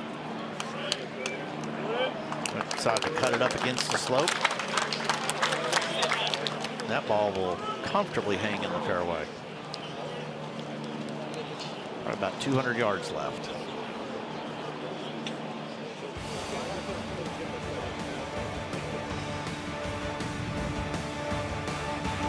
Schauffele in good spirits coming in. Ready to get to the first tee with Rory McIlroy right here on ESPN Plus. There's McIlroy trying to win the first 2 majors of 2026.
Want to know why Wanamaker is the name of this trophy? It goes back to a Philadelphia businessman named Rodman Wanamaker. Back in 1916, he encouraged the new PGA of America to hold an annual tournament. He put up the prize money and lent his name to the trophy that went to the winner way back then, and still does, over a century later.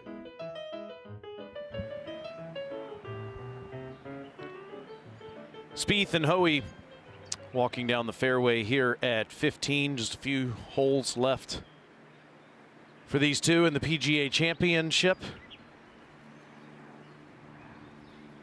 Another pretty good week for Jordan Spieth. That has really been the story of 2026. It's been pretty good.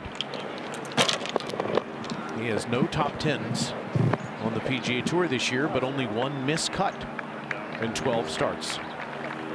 He's making a check each week, and he's playing solid golf, putting 4 rounds together. And he's played the hard golf courses actually pretty well. His best finishes have come on the hardest tests. He's just putting 4 rounds together and eliminating some indecision that needs to change, and if it does, he will win again.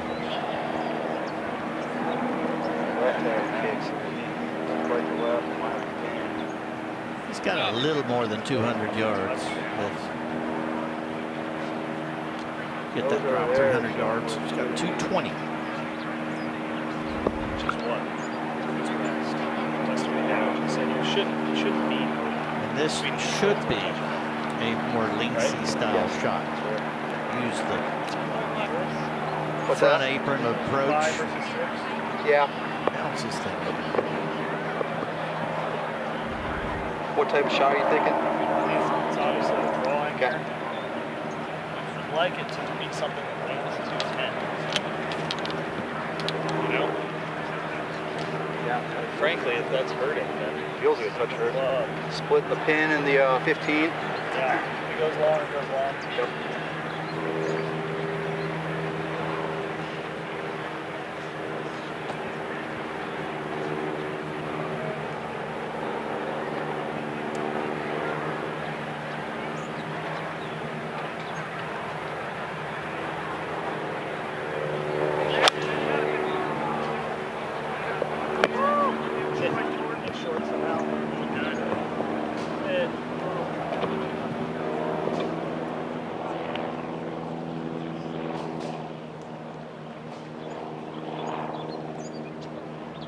Looked to be a 4-iron there. Hit it flush. There's only been 1 birdie today. So trying to make up strokes. This is probably not the right hole to do it on. Making a 3 here seems wild. Well, it's like an eagle. Yes. Some people would say it is an eagle. The other days of the year it is.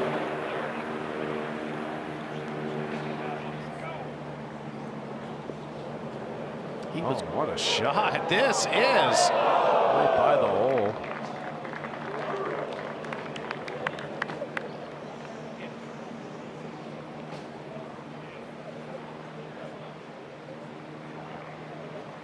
Hoey and Spieth with lengthy birdie putts coming up in just a moment.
McIlroy and Schauffele in just over 11 minutes right here. They're 3 under. There are players that started the day at 2 under that have reached 4 under. Matsuyama and Joaquin Niemann just birdied the first 2 holes. Scotty Scheffler just birdied the 9th to get to 2 under par, 4 back.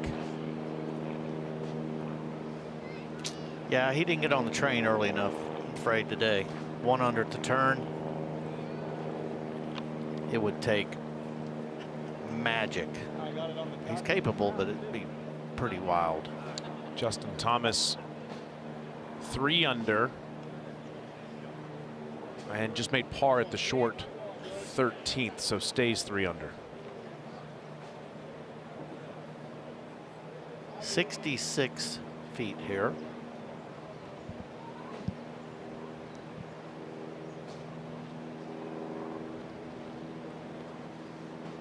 This is one I hope you hit a couple times in the practice round.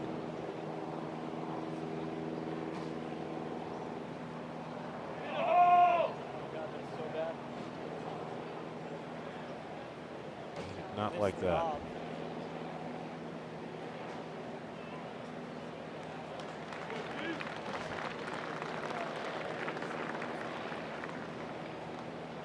Rico's got about 24 feet. Trying to get the second birdie of the day.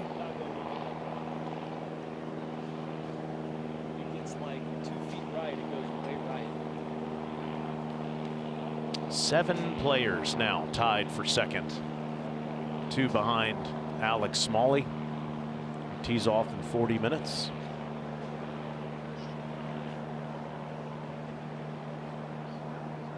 "17 players, 3 shots or closer to the lead, including McIlroy and Schauffele coming up in 10 minutes.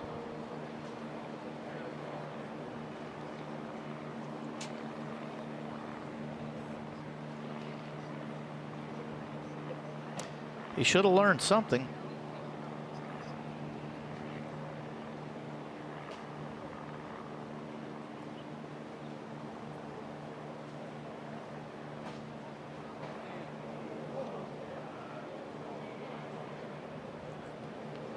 He's given himself chances. Yeah, pretty good speed there. His last handful of holes, so he's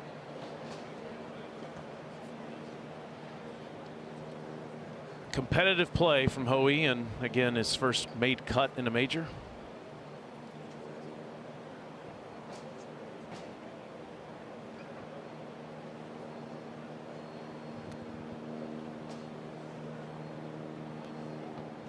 We'll be turning around and playing the par 5 16th here in just a moment. That's already had more birdies than pars on it, so something to look forward to, other than this 5-footer for par. Down the hill, breaking left.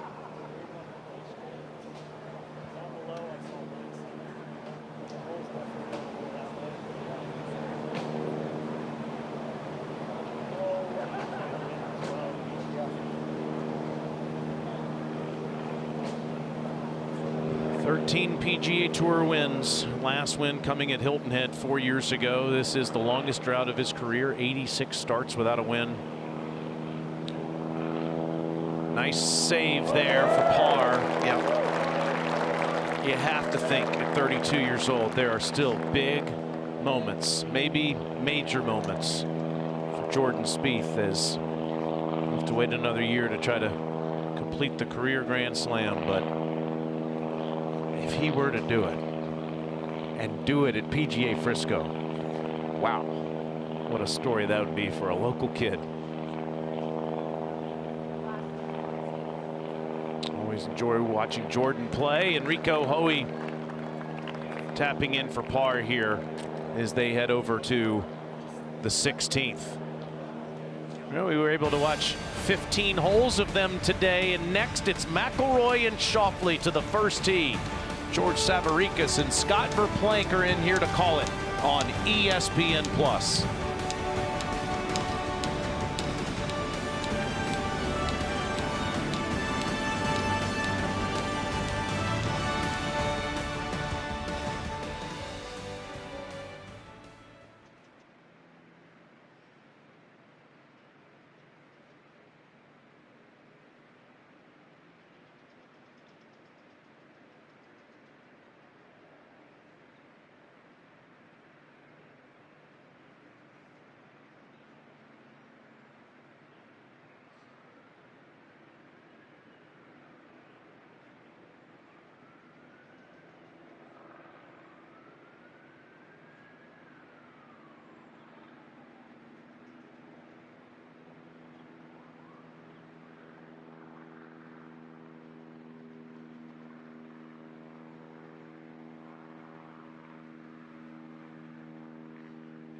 In football and golf, Sundays are for winning.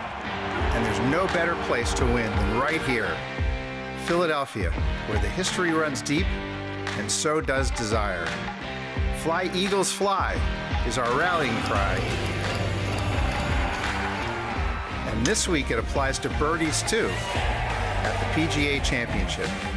The world's best will battle the pressure and rise to the moment for America's most passionate fans in the city of liberty, brotherly love, and champions. Go Birds!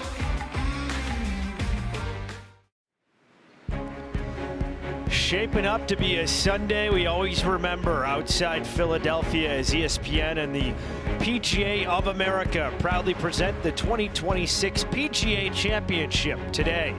It's final round coverage of featured Group 1 live from Aronimink Golf Club in Newtown Square, Pennsylvania. That is what is on the line for the 108th playing of this event. It's the final round. Alex Smalley, the 54-hole co-leader, trying to become a first-time winner and could do it in a major way, holding a 2-shot lead coming into the final round, entering the day. 11 major champions at or within 5 shots. The lead among the chasers, George Savaricas, 5-time PGA Tour winner Scott Verplank, and Ned Michaels will be with you for our featured group. We got Alex Smalley in that final group with Matty Schmid, John Rahm at 4 under par, 2 back, looking to complete the 3rd leg of the career Grand Slam. John Rahm among those players at 4 under par. He's playing alongside Nick Taylor at 2:15 Eastern, Ludwig Oberg, Aaron Rai, and our group at 2:05 Eastern time. Xander Schauffele, 2-time major champion, was PGA champion 2 years ago in 2024 at Valhalla. Rory McIlroy won the Masters earlier this year for his 6th career major. McIlroy trying to become just the 3rd player in the last 50 years to win the first 2 legs of the single season slam. McIlroy has arguably played the best golf of anyone the last 36 holes to play his way back into contention. 7 under in that span, 47 under in final rounds of majors. In his career, that is the best all time. McIlroy, last to win consecutive majors. First 2 legs was Jordan Spieth in 2015. Before him, Tiger Woods in 2002. As Rory McIlroy at 3 under with 3 rounds in the books, trailing by 3. Here's how the week has fared for Rory. Was outside the top 100 after the first round, T30 after round 2. Now T7 round 3. Scott, he put himself behind the 8 ball with that opening 74 and has had to do a lot of heavy lifting to have a legitimate shot to win this championship. Yeah, I don't think their game plan wasn't really correct going into the first round, but they've made a massive correction since. I look for him to take it deep again today if he feels on like he has been. Should be good. Saw a 63 from Kitayama earlier, low round of the week. Matt Fitzpatrick had a 65. What will Rory McIlroy do? Let's get out to the first tee.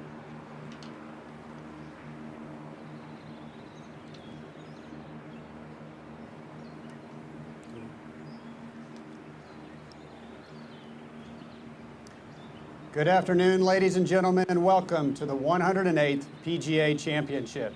This is the 2:05 starting time. Now on the tee, please welcome from Northern Ireland, the 2012 and the 2014 PGA champion, Rory McIlroy.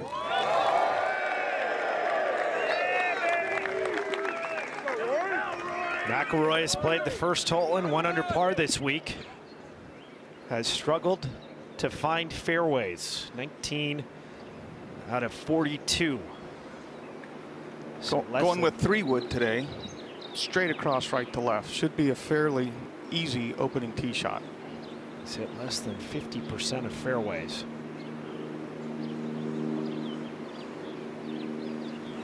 Yesterday birdied this hole, starts that out to the right. It needs to hook. And McIlroy misses the opening fairway with a 3-wood. Now on the tee, please welcome from California, the 2024 PGA champion, Xander Schauffele.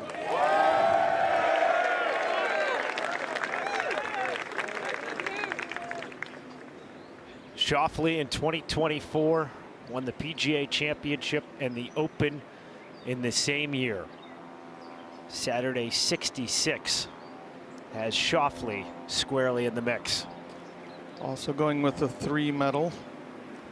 Hadn't been a ton of talk about him, but he could be a guy who could rip it up today.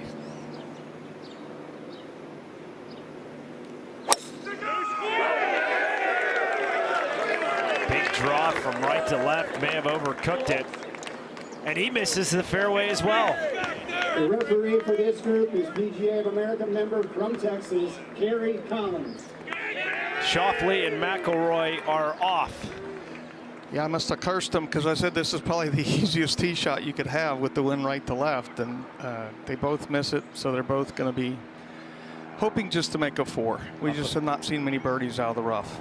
Up ahead of them, Justin Rose birdied the first. He's now at 3 under within 3. Let's set up the day with the third member of our team, Ned Michaels. Ned. Well, the fans are already here for it. They're 6 deep, lined up to watch this duo of McIlroy and Xander.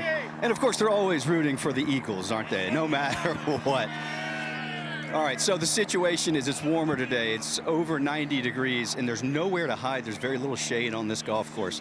So experience of how you manage your energy is absolutely going to be of the utmost importance. The wind, it hasn't gusted too much today. I think we've seen some low scores already. This afternoon is going to be a little more difficult as the greens get crusty and firm, but there's still low scores out there. First 3 holes, absolutely critical. You look at Xander Schauffele, he hasn't made a birdie on holes 1, 2, or 3 the entire week. He's 2 over par on those 3 holes. He must get off to a better start. For Rory McIlroy, look at his history in the PGA. He averages 69 and a little bit of change in the final round, but his last 3 Sundays, he's failed to break 70. In the short game, especially around the greens, in that gnarly twisted rough, that's going to be the difference for Rory. He's only 50% up and down for the week. So if he can start to get a little bit sharper around the greens, he's going to have a chance. What number do you think our group scout who's at 3 under par would have to post to realistically have that chance Ned had talked about of winning the PGA Championship? I'm kind of thinking 7 to 8, just because there's so many guys and you have to pass a lot of people. I mean, we thought that, you know, 4 under had a chance until Smalley birdied the last hole yesterday. I mean, 5 under was looking like, wow, that could be leading. He did birdie the last, go to 6, but I don't know. It sure looks to me like if you can get, especially these guys, they're an hour ahead at least of the final groups. Maybe not quite an hour, but if you can get a score up, finishing on this back 9, trying to chase like the guys that might be playing behind them, it's going to be difficult. You've had some close calls in PGA Championships in your career, 5-time PGA Tour winner. What are Sundays like this when you're in the heat of battle among the final few groups? Well, it's just, you know what, you got to dance with who you brung, and you can't. Ned and I were talking about it earlier, and Ned, you can chime in if you'd like, but these guys, I wouldn't even worry about the scoreboard unless they play good on the front 9 and get past the 10th hole. Because right now it means nothing. Unless you're making birdies, you're not catching up. It was interesting that you said that. They're scoreboard watchers, but you're right. You get past the 10th, and that's going to, the scoreboard will dictate perhaps how you attack 11 and then 13 as well, the short par 4. Yeah, so it's, I mean, if you drive it in the rough, you're going into ultra defensive game management. If you drive in the fairway, you can play offense. So right now, they both missed the fairway. Not great. Rory had a score in mind yesterday. He thought that if he posted 5 under, he'd have a chance to either have a share of the lead or be in that final group. So missed fairways late in the 3rd round led to him going from 4 to 3 under. Misses the fairway here. That's 5 consecutive missed fairways for Rory McIlroy. Is going to have to get the driving portion of his game. This was a 3-wood off the first tee, straightened out. If he's going to take it fairly deep and put together around 66 or 65. Yeah, you're going to have to be in the fairway at least 75, 80% of the time to be able to make that number of birdies. Ned, how about a lie does he have here? It's not ideal. It's woven into the bottom of the grass.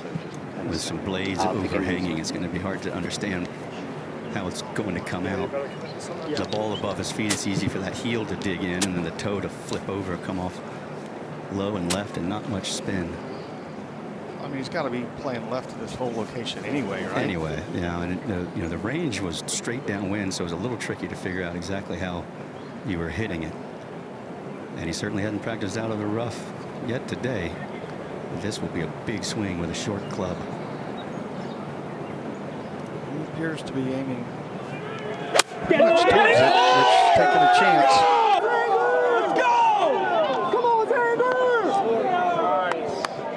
McIlroy comes up short. Stay there. That's okay, though. The worst thing you could do there, Ned, would be to catch like a jumper or a heater out of there and hit it over the green. Then you're just dead.